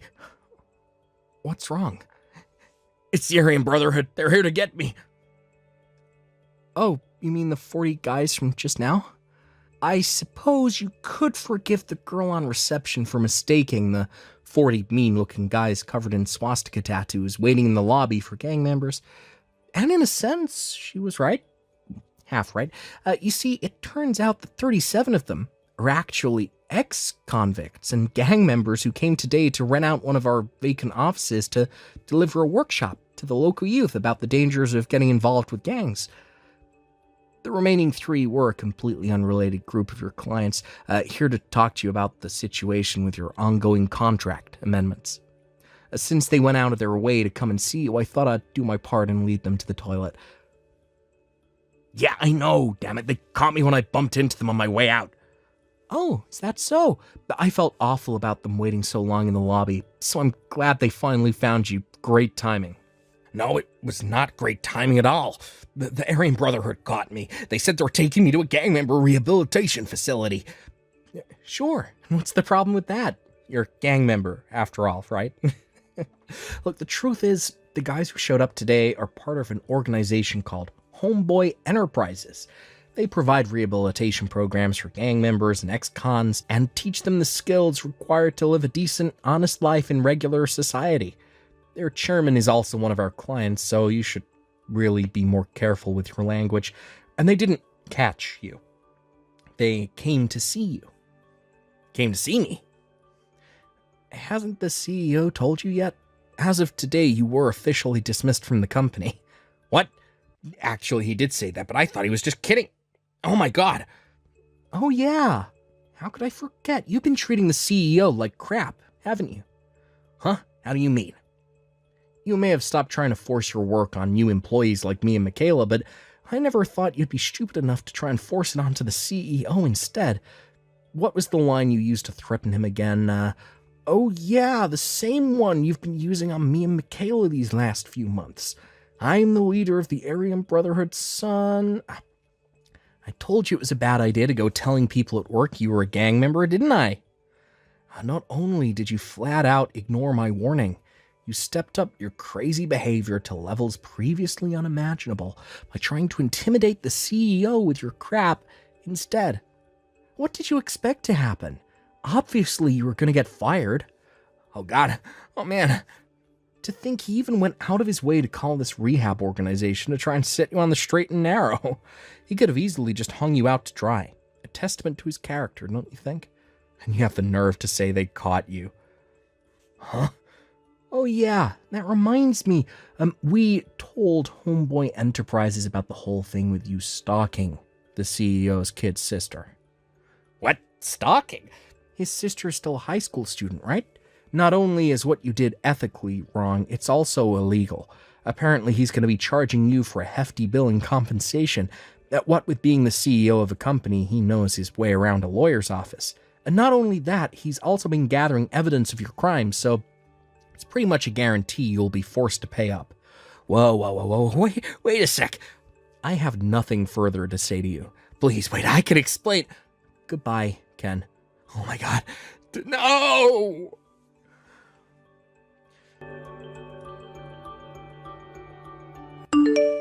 Hi, Lewis. Are you there?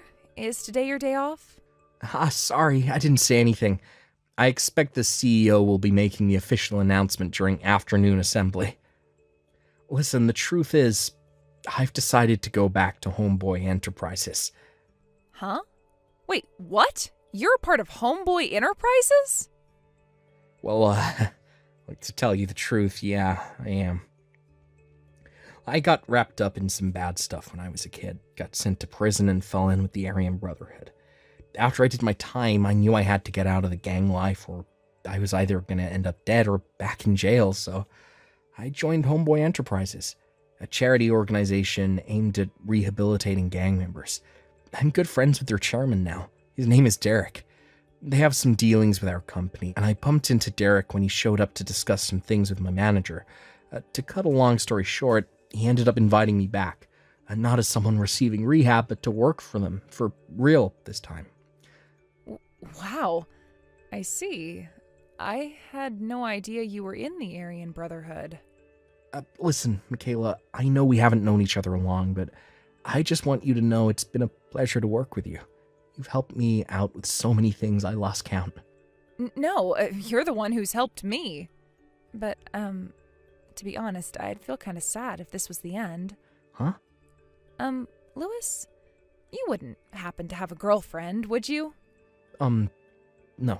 Well, in that case, how would you feel about joining me for a meal this evening? Sure. I don't see what... Wait a sec. What? Forget I said anything. I'm sorry. No, don't be sorry. To be honest, I would have been sad if this was goodbye, too. Wow, really? I'm so pleased. Well then, let me find a nice-looking restaurant and get back to you, okay? I'll start by looking for one as soon as I get off work, so hold tight. Sure thing, Lewis. I'm waiting.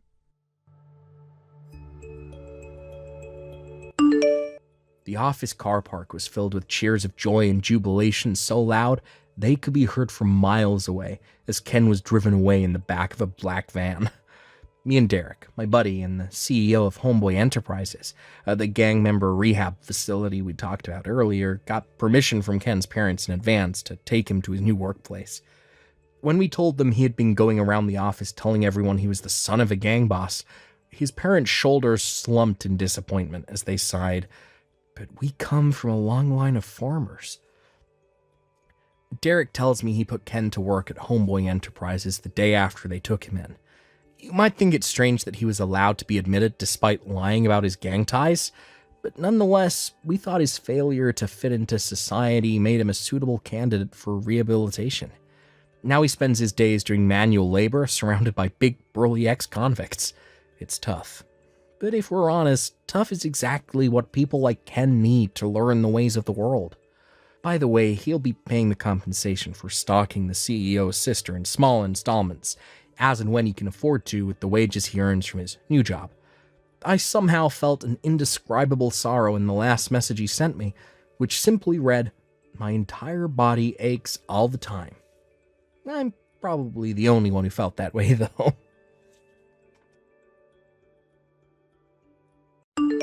Thank you for watching. Please subscribe and hit the like button. See you next time.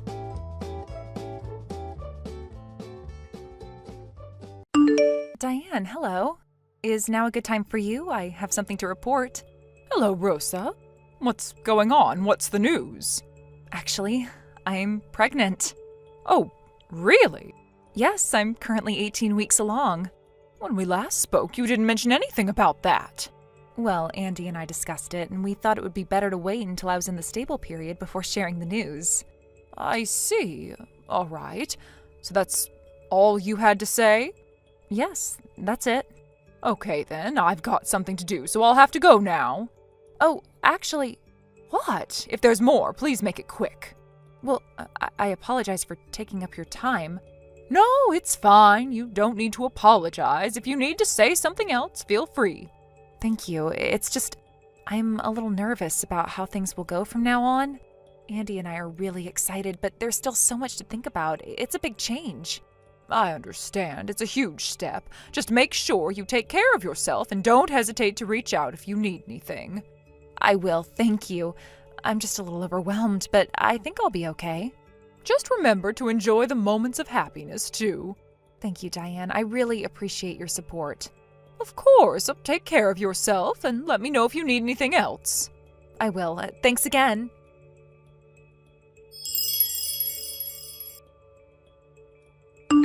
Andy, I told your mom about the pregnancy. Oh, really? What did she say? Well, that's the thing. What do you mean? What happened? How should I say it? It was more like her reaction was a bit flat, you know? The message didn't seem to convey much excitement or joy. It didn't really seem like she was happy about it. Really? Well, as you know, your mom has always been a bit distant with me, so I kind of expected that. But even accounting for that, her response didn't seem particularly joyful. There wasn't a single word that really conveyed excitement or happiness. Maybe I'm just overthinking it. I see.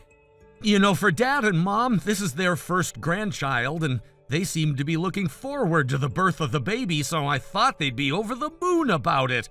I really thought they'd be thrilled. If I'd known it would turn out like this, I should have told them myself. I'm sorry, I should have handled it better. Hey, it's not your fault. Don't apologize. We've only talked through a message so far, and maybe it's just my perception of it. It could be nothing. Still, I'll reach out to Mom myself to check in. You just focus on taking care of yourself and the baby. Thanks, Andy. I really appreciate that. No problem. You're the one carrying the baby, so your health is the most important thing right now. I'll handle this side of things. Just take care of yourself and the little one. I will, thank you.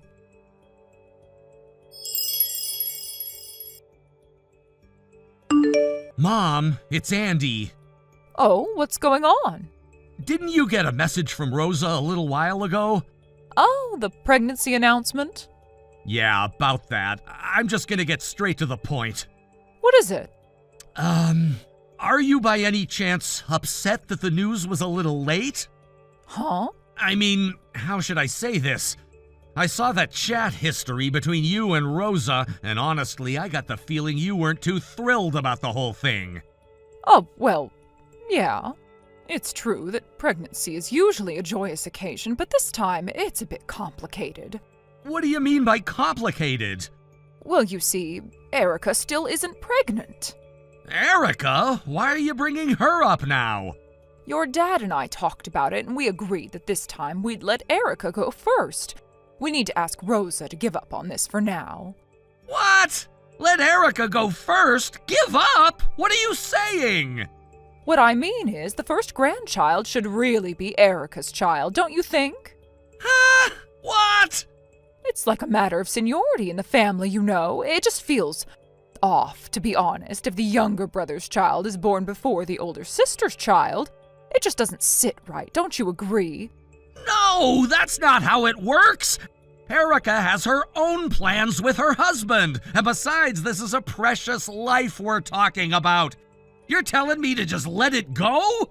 Do you even understand what that means? Rosa's still young, she'll be fine. Once Erica gets pregnant, then you two can try for your second child. But until then, you understand, right? What are you even saying? This is about my child. It's my child, the child of my wife and me. Why are you making this all about Erica? Look, it's just that I'm sure you get it, right? The first grandchild for your dad and me should really come from our daughter, not from a daughter-in-law.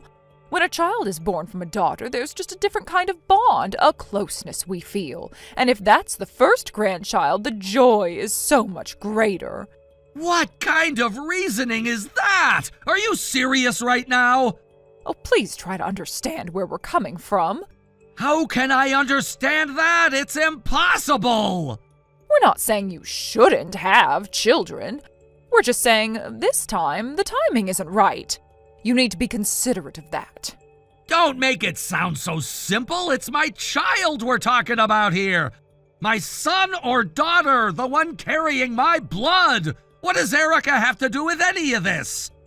Andy, you have to understand. Your dad and I are just looking forward to the child that Erica will have. We've been waiting for this moment, so please, can you just be reasonable this time? Are you trying to erase the fact that this is Rosa's and my baby? Are you seriously saying that to me? I'm done with you both if that's the case. Rosa and I are having this child no matter what. Wait, Andy, don't say that. What kind of parents would try to discard their grandchild just because of their own selfish reasons? I don't want parents like that. Hold on, Andy, please, just listen to me for a second. No, I'm done listening. I've made up my mind. No one is going to stop us from having this child. Not you, not anyone. Andy, please think about this. Your dad and I have always thought about the family, about what's best for everyone. But you're being so stubborn right now. Can't you see that we're just asking for a little patience? Patience? What's there to wait for? I'm already waiting to become a father, and I'm telling you right now, no one is going to take that away from me. You can talk all you want about timing, but this is a life we're talking about. My child's life. I'm not saying you shouldn't have this child, Andy. We just wanted things to go a little differently. We wanted the first grandchild to be Erica's, that's all. You keep saying that, but it doesn't change anything. I'm not asking for your permission, and I'm not going to let you dictate this. But Andy, think of your dad. This is a huge decision, and it's not just about you and Rosa. It's about the whole family. This isn't about the whole family. It's about me and Rosa. It's about our future and our child, and you're asking me to put that aside just for some idea of tradition? I won't do it! Not now, not ever! I never thought you'd react like this. We just wanted to share in the joy of the first grandchild together and not have it be a source of conflict. You know what? I don't need that kind of joy if it comes with this much baggage.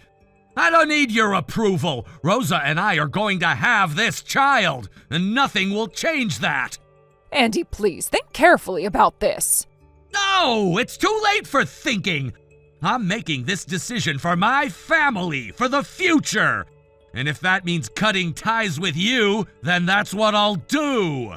Don't say things like that. Oh, please, just wait a minute.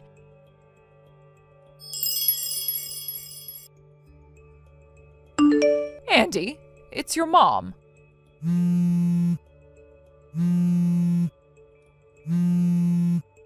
The other day I went to visit the apartment where you and Rosa used to live. I asked the neighbors and they told me you moved out 2 or 3 years ago. So where are you living now? Oh, there's something important I need to talk to you about. Please respond.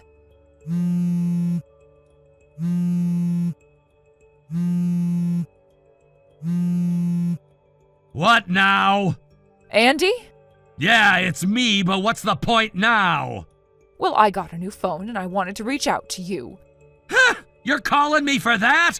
Yes, because there's something important I need to discuss with you. Please, just listen. What is it? Actually, Erica found out 2 years ago that she had a condition that made it impossible for her to have children. I didn't know until recently. When I asked about when we'd get our grandchild, she finally told me. So, what now? So, Andy, I'm asking you, the grandchild you're having, could you please give them to Erica to adopt? What? Don't you feel bad for Erica? She's always loved kids and she dreamed of having a big family when she got married. But in the end, she hasn't been able to have a single child. I know about Erica's condition. You think I didn't know? Oh, you knew, huh? Yeah, I've known.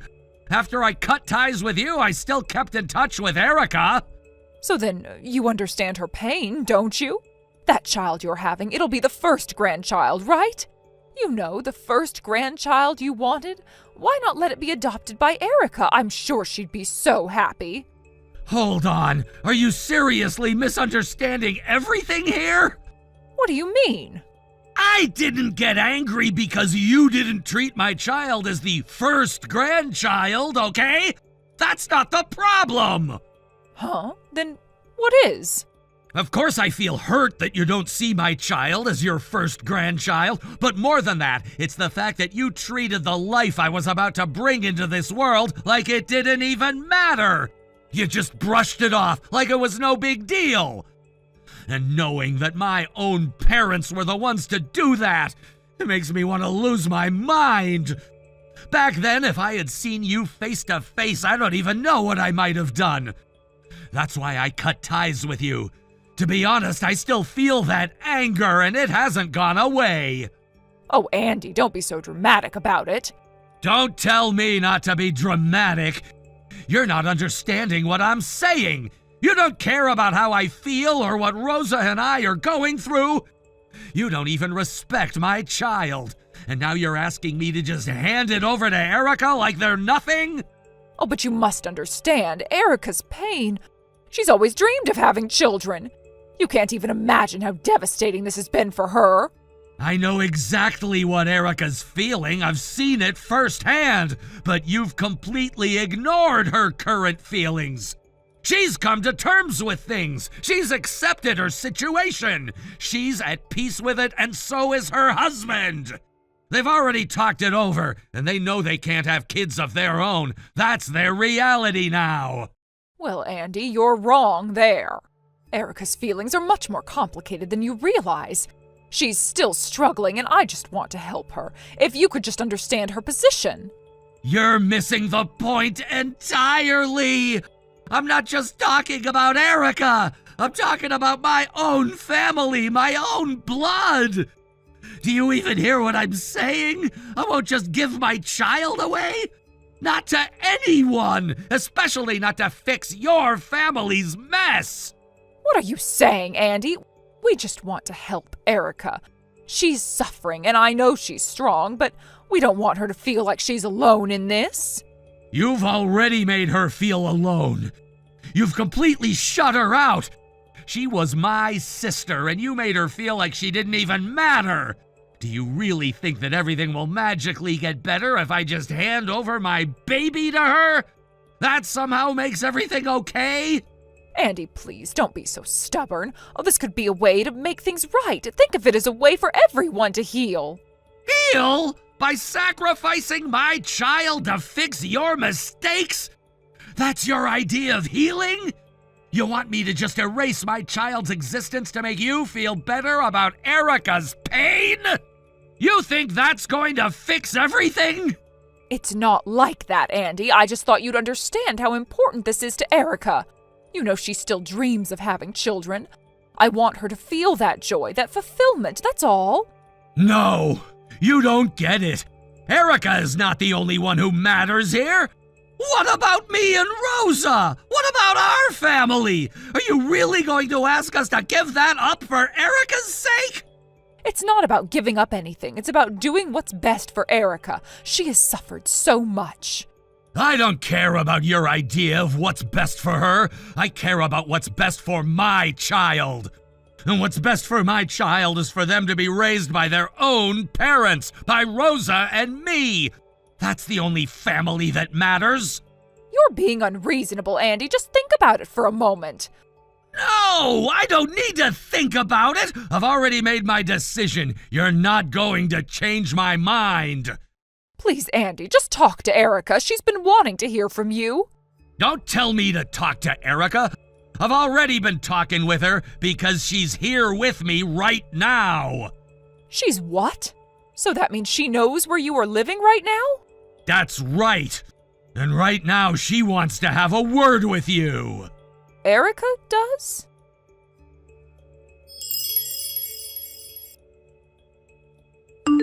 Mom? Erica! If you knew about Andy's new address, you should have told me. That's not what we're talking about right now. I've been wondering why Andy hasn't come back to the family home, and I started to think it might have something to do with Rosa and you not getting along. In some ways, I was right, but now I finally understand why Andy didn't want to talk about it when I asked. You'd understand, right? After all, it makes sense that the first grandchild should come from the eldest child. Having a grandchild from your own daughter is just so much more meaningful. But Andy, well, he's a man, so he just doesn't get it. Don't assume anything. You can't seriously be telling me you were upset because Rosa got pregnant first. And to make matters worse, you're saying something as horrible as give up on a life as precious as this? Not only that, now you're suggesting giving the child up for adoption, tearing apart a parent and child for the sake of your own beliefs about what's right. Well, I only suggested that because I was thinking about you. What? What do you mean, thinking about me?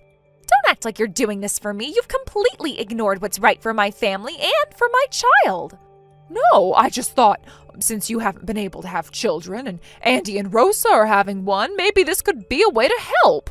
You know, you could have the joy of raising a child. That's all I wanted, to help you. Stop. It's none of your business. I'm not a child, and neither is Andy. I know my own life. You're trying to use us to make yourself feel better, but it's wrong. What you're asking us to do is unforgivable. Well, I know there's someone close to my husband's relatives who's in a situation where they can't raise their child, so we've been working on adopting them. It's a bit of a different situation, but I think you'll understand. So what? Are you saying you'd be okay adopting Andy's child too, just like that? Well, if there's a reason Andy can't raise the child, I'd consider it. But honestly, both Andy and Rosa have become wonderful parents. Their child loves them so much, and I just don't see why they would have to be separated. And yet, you're still so willing to tear apart our family. You're completely ignoring the bond we have with our child. You can't just give away a child for your own peace of mind. You're not seeing the bigger picture. It's about bloodlines. If we're being honest, the child isn't really related to us. How can we call them our grandchild? What did you just say? Well, it's the truth. They're not really related to us by blood, so how could we consider them family in the way we should? Are you really my parents? Are you really the people who raised me? What's wrong with that? This is how things should be. We can't just throw away traditions. You used to be different. You were never like this before. You didn't think this way, so why are you suddenly talking about tearing families apart over something as shallow as bloodlines? Erica, listen, I've been thinking. Maybe this is the only way to make everything work. I'm not trying to hurt you. I just want what's best for everyone. No, I'm not buying into this. Andy feels the same way, and I'm with him. I've made up my mind. I am cutting ties with you. What? What are you talking about? You're not going to change my mind. I am not going to let you tear apart my family any longer. The four of us, Andy, Rosa, the child, and I, we've decided to all cut ties with you. We're changing our phone numbers, and you won't get them. Erica, please don't do this. I just want what's best for everyone. Why can't you see that? Because what's best for everyone isn't what you think it is. You've lost sight of what really matters, and I won't stand for it anymore. Well then, I guess we'll have to do this the hard way. You don't want to listen to reason, but I'm not going to give up. And I'll just suggest you move in with us, you, Andy, Rosa, and the child. That way we can all live under one roof and you won't have to worry about anything. What? You think that will solve everything? That suddenly we can just fix all of this by living together? No, this isn't a fairy tale, Mom. You can't force things like this. I'm doing this because I want you to be happy. I want you to experience the joy of being a mother, and I am willing to do whatever it takes. This isn't about me. This is about you trying to control everything. I'm done. Erica, please, just talk to me. I don't want to lose you. Then stop trying to control my life. Stop trying to tear my family apart. Goodbye.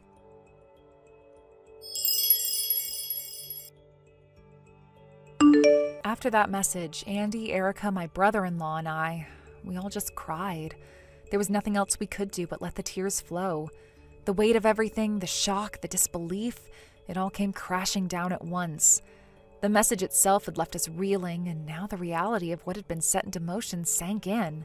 Since that time, Andy has taken my last name. He made the decision to officially adopt it, and we've been discussing the possibility of him eventually formalizing the adoption with my parents as well. We've been moving forward together, and while it was initially just a decision made out of necessity, it became a part of our commitment to one another.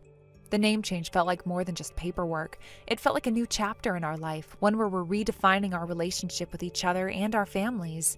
It's a small but significant gesture that makes us feel closer, more bound to each other than we ever have been before. As for Erica, after discussing it with her husband, they decided that they needed to act quickly. With her address already compromised, they packed up their things and hurriedly moved out of their current home. It wasn't easy, and the stress of it all weighed heavily on them, but it was clear that there was no choice. They couldn't afford to stay in the house knowing it had already been targeted, that the safety of their family was at risk. They found a new place, far from the prying eyes of the people who had been making their lives a living nightmare. It wasn't a perfect solution, but it was a necessary one. The sense of relief that came with leaving was bittersweet. They were escaping one danger, but at the cost of leaving behind everything they had worked for, the home they had built together. And sure enough, as expected, 2 weeks after that terrible message, it all came to a head. Erica's former home was targeted by my in-laws. They barged in, hoping to find her, hoping to confront her. But when they realized she wasn't there, their frustration only grew. With no hesitation, they turned their attention to the next places they thought they might find her, the homes of my brother-in-law and my own family. They showed up unannounced, demanding to know where Erica had gone and why she was hiding. It was as if they had believed that they had the right to track her down, to control her every move. However, both my brother-in-law's family and my own knew the truth. We had all been fully aware of the situation by that point, and while we had tried to remain calm and reasonable, the actions of my in-laws had pushed us to the edge. When they arrived at our homes demanding answers, the reception they received was far from welcoming. We stood our ground, refusing to let them intimidate us, refusing to let them manipulate us into revealing anything. My family and my brother-in-law's family were steadfast, standing together, united in the decision to protect Erica, to shield her from whatever plans they thought they could carry out. I will never forget the look on my in-laws' faces when they realized that we weren't going to budge. It was as though a switch had been flipped and all the anger and frustration they had been bottling up finally exploded. But instead of finding the answers they were looking for, they only found more resistance. My brother-in-law's family and my own were like walls, blocking them from getting any further. We turned them away no matter how much they begged or demanded. The look of shock on their faces was something I will never forget. It was as if they couldn't believe they had been denied, that the control they thought they had over us was slipping through their fingers.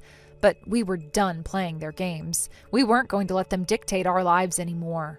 It wasn't long before word spread. The details of what had happened, the truth about what they had tried to do, began circulating. It wasn't just a matter of our families knowing the full story. Soon, people in the community started to learn what had really been going on. It didn't take long for the whispers to start. People began to notice the sudden isolation of my in-laws, the way they kept to themselves, avoiding contact with everyone. It was obvious that something had shifted. The comfortable, confident image they had projected for years had been shattered, and now they were left with nothing but the judgment of their neighbors and the quiet whispers behind their backs. From what I've heard, my in-laws are now living a much smaller life. They've retreated into the shadows, trying to avoid any further attention. The weight of the situation has settled on them heavily, and while they may have thought they could get away with their actions, the reality has been far different. They're not the same people they once were, and the people around them are no longer as willing to turn a blind eye. It's almost as if the universe itself is holding them accountable in ways they never imagined. They're no longer seen in the same way by those around them. Their once powerful presence has been reduced to something almost unrecognizable. The people who once admired them now look at them with suspicion, with disdain, and they can't hide from it. It's as though the truth of what they've done is inescapable, and no matter how hard they try to ignore it, they can't avoid the consequences of their actions. They've become isolated, their world shrinking around them as the people they once knew begin to keep their distance. Thank you for watching and listening. We hope you enjoyed the video. Don't forget to like this video and subscribe. Also, feel free to leave a comment about what you thought of the story. We look forward to seeing you at the next story. Thank you for watching. Please subscribe and hit the like button. See you next time.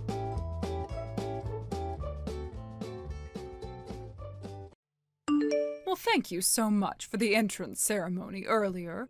I went ahead and sent you a message right away. Thank you for earlier. I really appreciate it.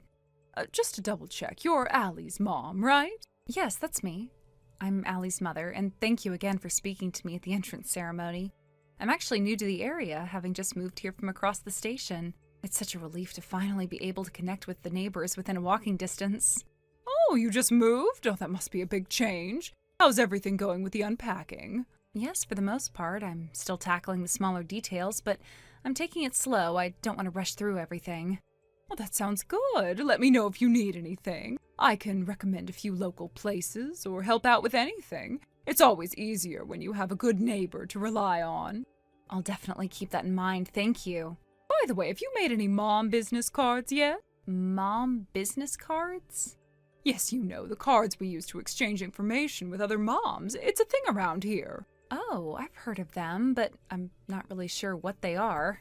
It's a good way to keep in touch with everyone. I made some when my daughter was in kindergarten, and it really helped. We would swap cards and keep in contact for playdates or school events. I see. I'll have to look into it.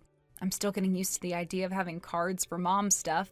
When I think of business cards, I think of work. Well, it's a bit of a local custom. I'm sure it'll make things easier when you get to know the other moms here. Oh, I see. So you think it's pretty common around here? Well, definitely. Most people here do it, especially if you're new to the area. It's like a little shortcut to making connections. I see. So, are you working outside the home? Yes, I'm working. Oh, so you're a working mom then? Yes, that's right.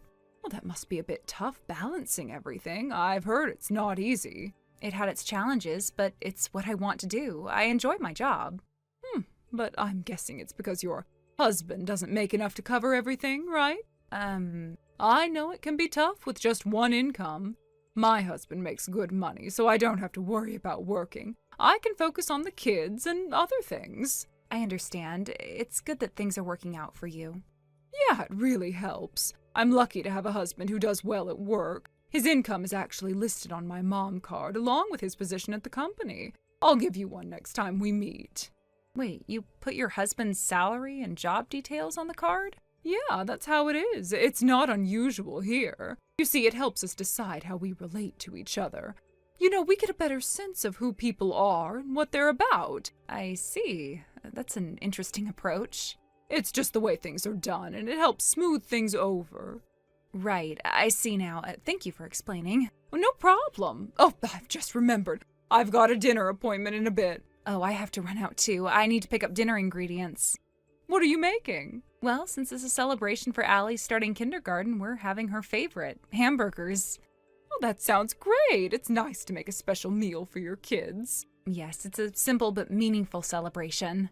Well, my family's going all out tonight. We're having a French dinner at a fancy restaurant. Oh, that sounds lovely. It must be nice to have such a luxurious dinner. It's a treat for sure. Anyway, I should get ready for it. Yes, I should start getting dinner together too. It was nice talking to you. We should stay in touch. Definitely. Take care.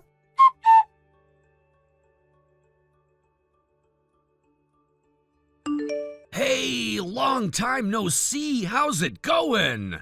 Oh, wow. Yeah, it's been a minute. I can't believe it's been almost a month already. Time flies, huh?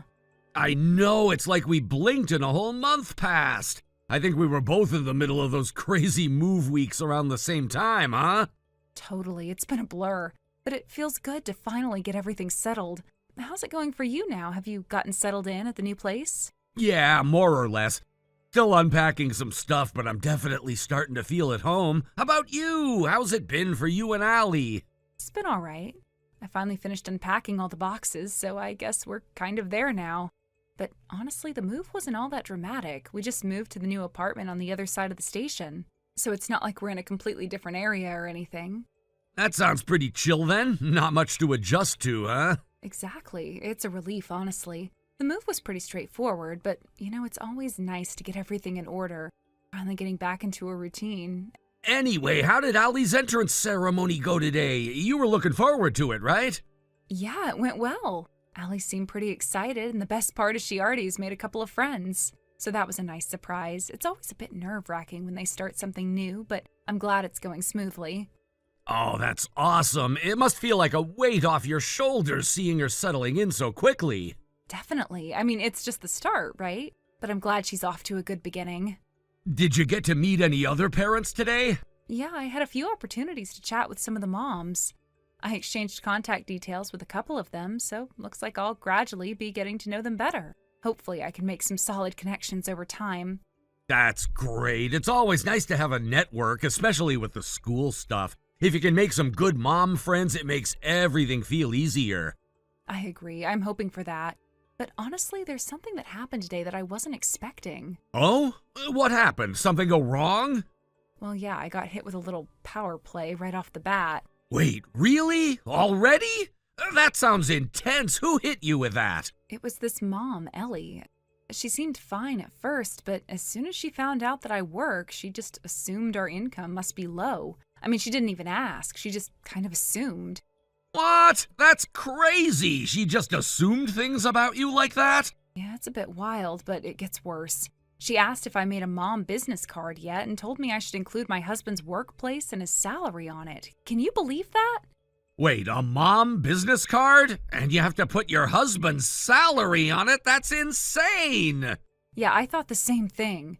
It was like she was trying to size us up based on financial status. She made it sound like it was a must-have. That's so bizarre! Did she actually say that? You have to include all that personal stuff? Yeah, exactly. She was acting like it was normal. I had to look it up online after the conversation just to figure out if I missed something.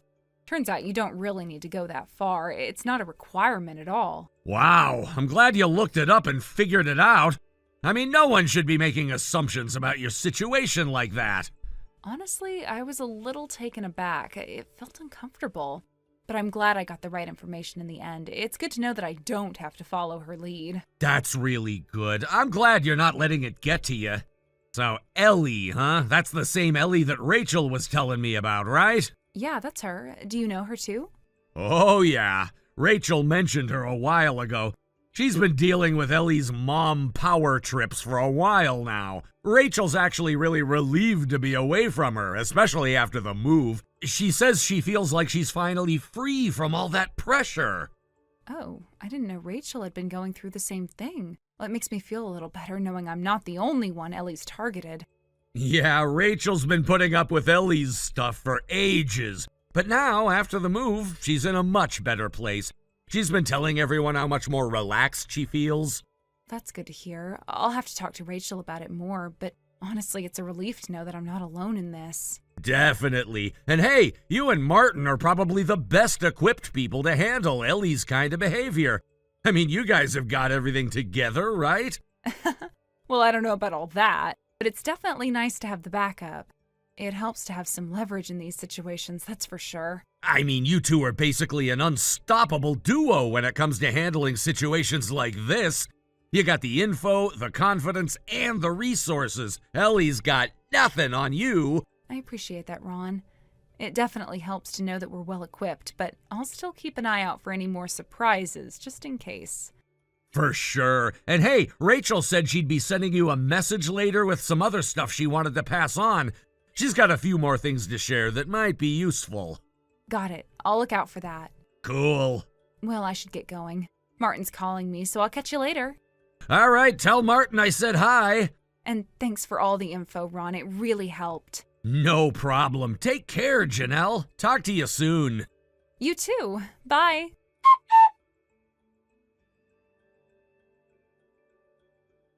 Good evening, Janelle. Good evening, Ellie. How are you today? I'm doing well, thank you. I just wanted to say thank you for exchanging your mommy business card with me today. I really appreciate it. It's always nice to meet someone who takes these things seriously, don't you think? Oh, of course. It was my pleasure, really. I think it's great that we're all trying to connect more and build a strong network. Yes, exactly, and that's why I have to bring up something important. I couldn't help but notice a slight detail when I looked at your card. I mean, it's a lovely card, don't get me wrong, but there was something missing. Missing? What do you mean? Well, there's no mention of your husband's workplace or his annual income. It's an important detail for me to know, especially in our little circles, don't you think? Oh, I see. Well, after we exchanged cards, I did some thinking and did a little research of my own. I came to the conclusion that I didn't really need to put his details on the card. It didn't feel necessary. I didn't want to overshare information that's not really relevant to our interactions. Oh, I see. Well, I didn't expect that response, to be honest. You know, many moms I've met have felt the same way, but I have to say I understand why you leave that information off. It's a touchy subject for some, especially when it comes to their husband's earnings. Let's be real, if your husband's salary isn't particularly impressive, some people might not want to share that information. Yes, that's true. But I don't think income should define the value of a person or their family. It's just not something I feel the need to highlight. Oh, darling, you're so sweet, but let me tell you something. That's not how things work in the real world, especially among people like us. There's a certain image we must maintain, and income plays a huge role in that. It's just how things are. You'll learn that as you meet more people in these circles, trust me. I understand your perspective, Ellie, but I'd rather not live my life based on what others expect of me. I have my own principles, and I don't want to be measured solely by my husband's paycheck. I see. Well, we can certainly agree to disagree on that. I think it's just a matter of priorities, right?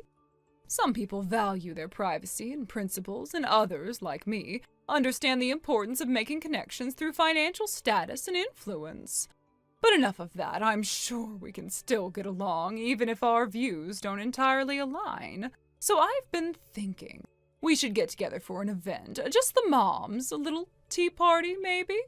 A tea party? Oh, that sounds lovely, but I'm not sure I can take part. I've got quite a busy schedule this week, and especially on Friday. There's a big project deadline I'm dealing with at work, and I really can't afford to take time off.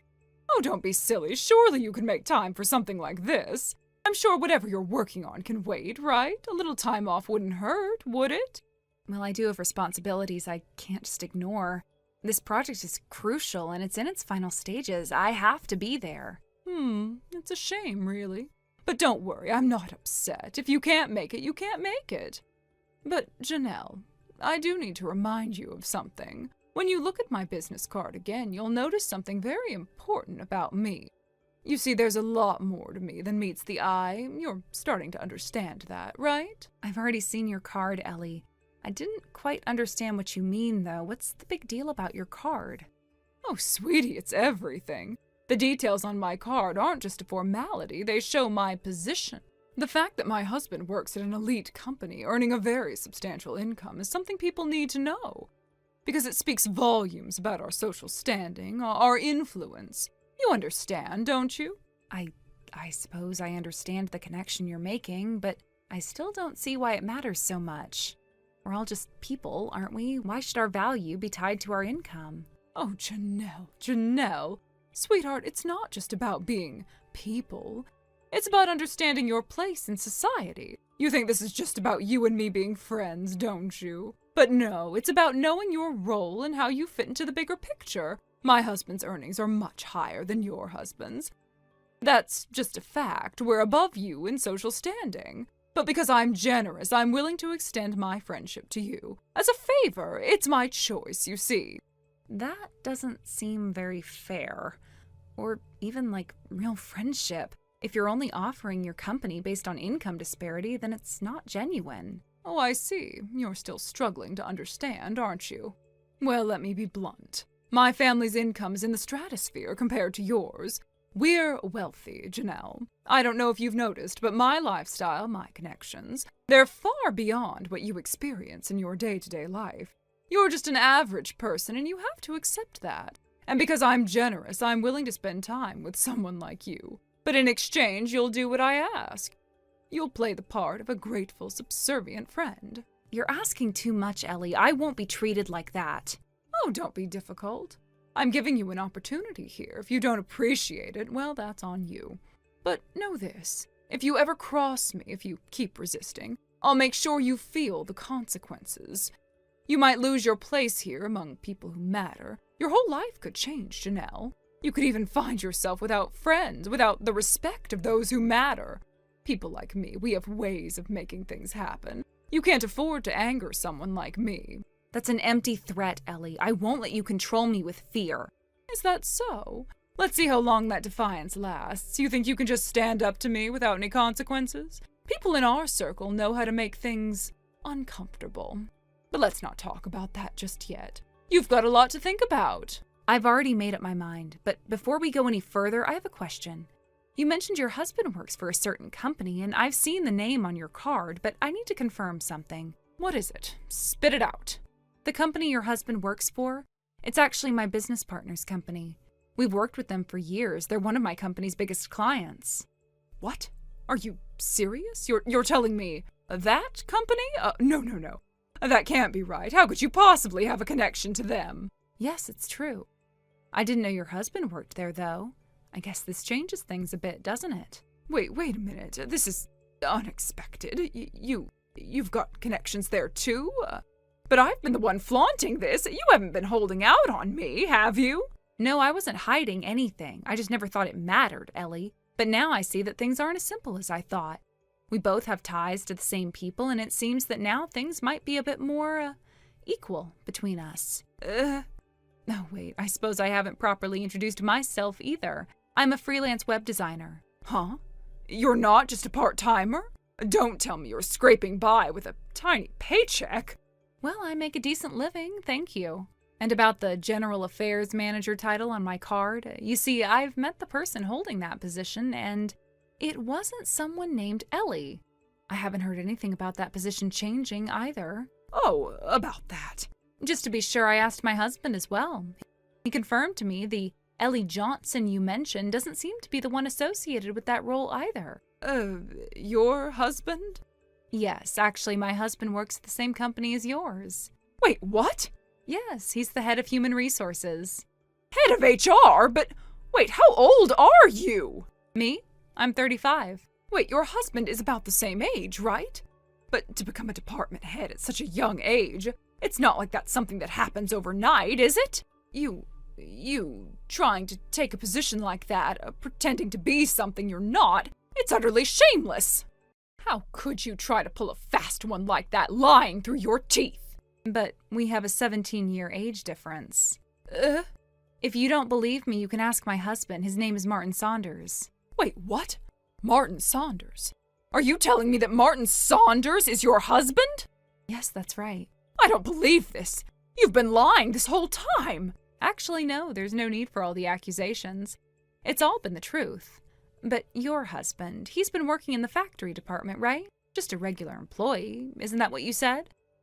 Well... So why the lie? Why put a fake title on your business card like that?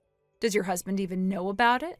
Janelle, please. Yes, Ellie, what is it now?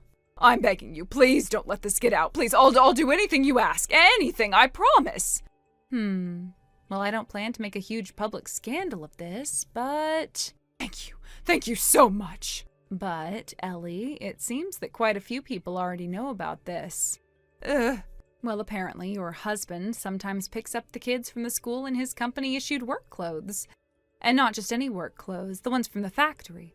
The ones with the company name on them. What? How do you know that? I haven't even done the school run for a while. Oh, Rachel told me. Rachel? You know Rachel, right? The one who moved here after her husband's transfer. She's Amber's mom. Allie's mom? Wait a second. Rachel is... Yep.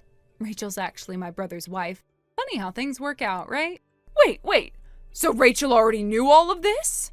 Well, it wasn't so much that she knew directly. It's just that she didn't feel the need to put her husband's info on her business card either. She didn't want to make a fuss, and honestly, she had no reason to. You see, Rachel's situation is different. Her husband isn't wealthy either, but it was never an issue. So you're saying this whole time, everyone has just been pretending they didn't notice? Oh, not really. It's just that most of us know better than to engage in petty fights over things like this. We're grown-ups. We can tell the difference between a sincere person and someone just trying to climb the social ladder. Rachel and the others saw right through it, and they just let it go. They didn't engage with the deception. But Ellie, here's the thing. If your husband is working in the factory department and you're handing out cards with made-up titles, I'm afraid you'll have to deal with the consequences. You can't go around lying about your social status and think that nothing will happen. I don't know what to do anymore. This whole thing is just spiraling out of control. Well, let me tell you something important.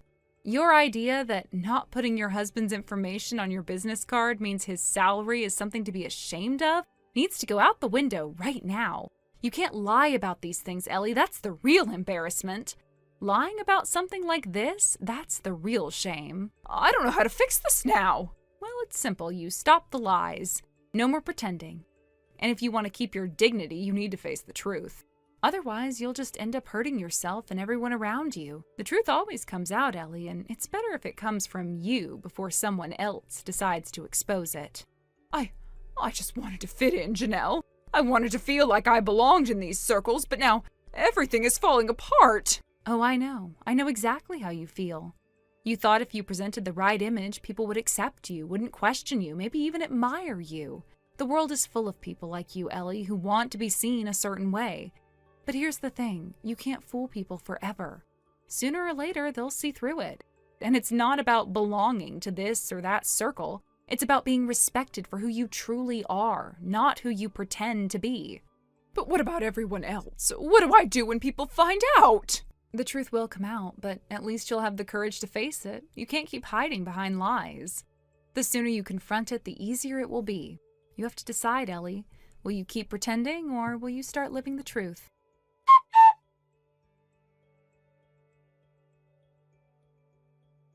Ellie's husband apparently didn't know about the mom business card situation. When he found out, he was absolutely stunned. He couldn't believe it. It turned his world upside down. After hearing what had been going on, he immediately realized the magnitude of the problem, and it was clear to him just how much Ellie had hidden from him. It must have been a huge shock in the aftermath. The couple went on an apology tour together. They visited everyone they had wronged, expressing their deepest regrets for the trouble they caused. They didn't leave anyone out and made sure to apologize as a couple, working tirelessly to make amends for their actions. It seemed like everything had settled down, at least for the moment. They had done what they could to fix things, or so it seemed.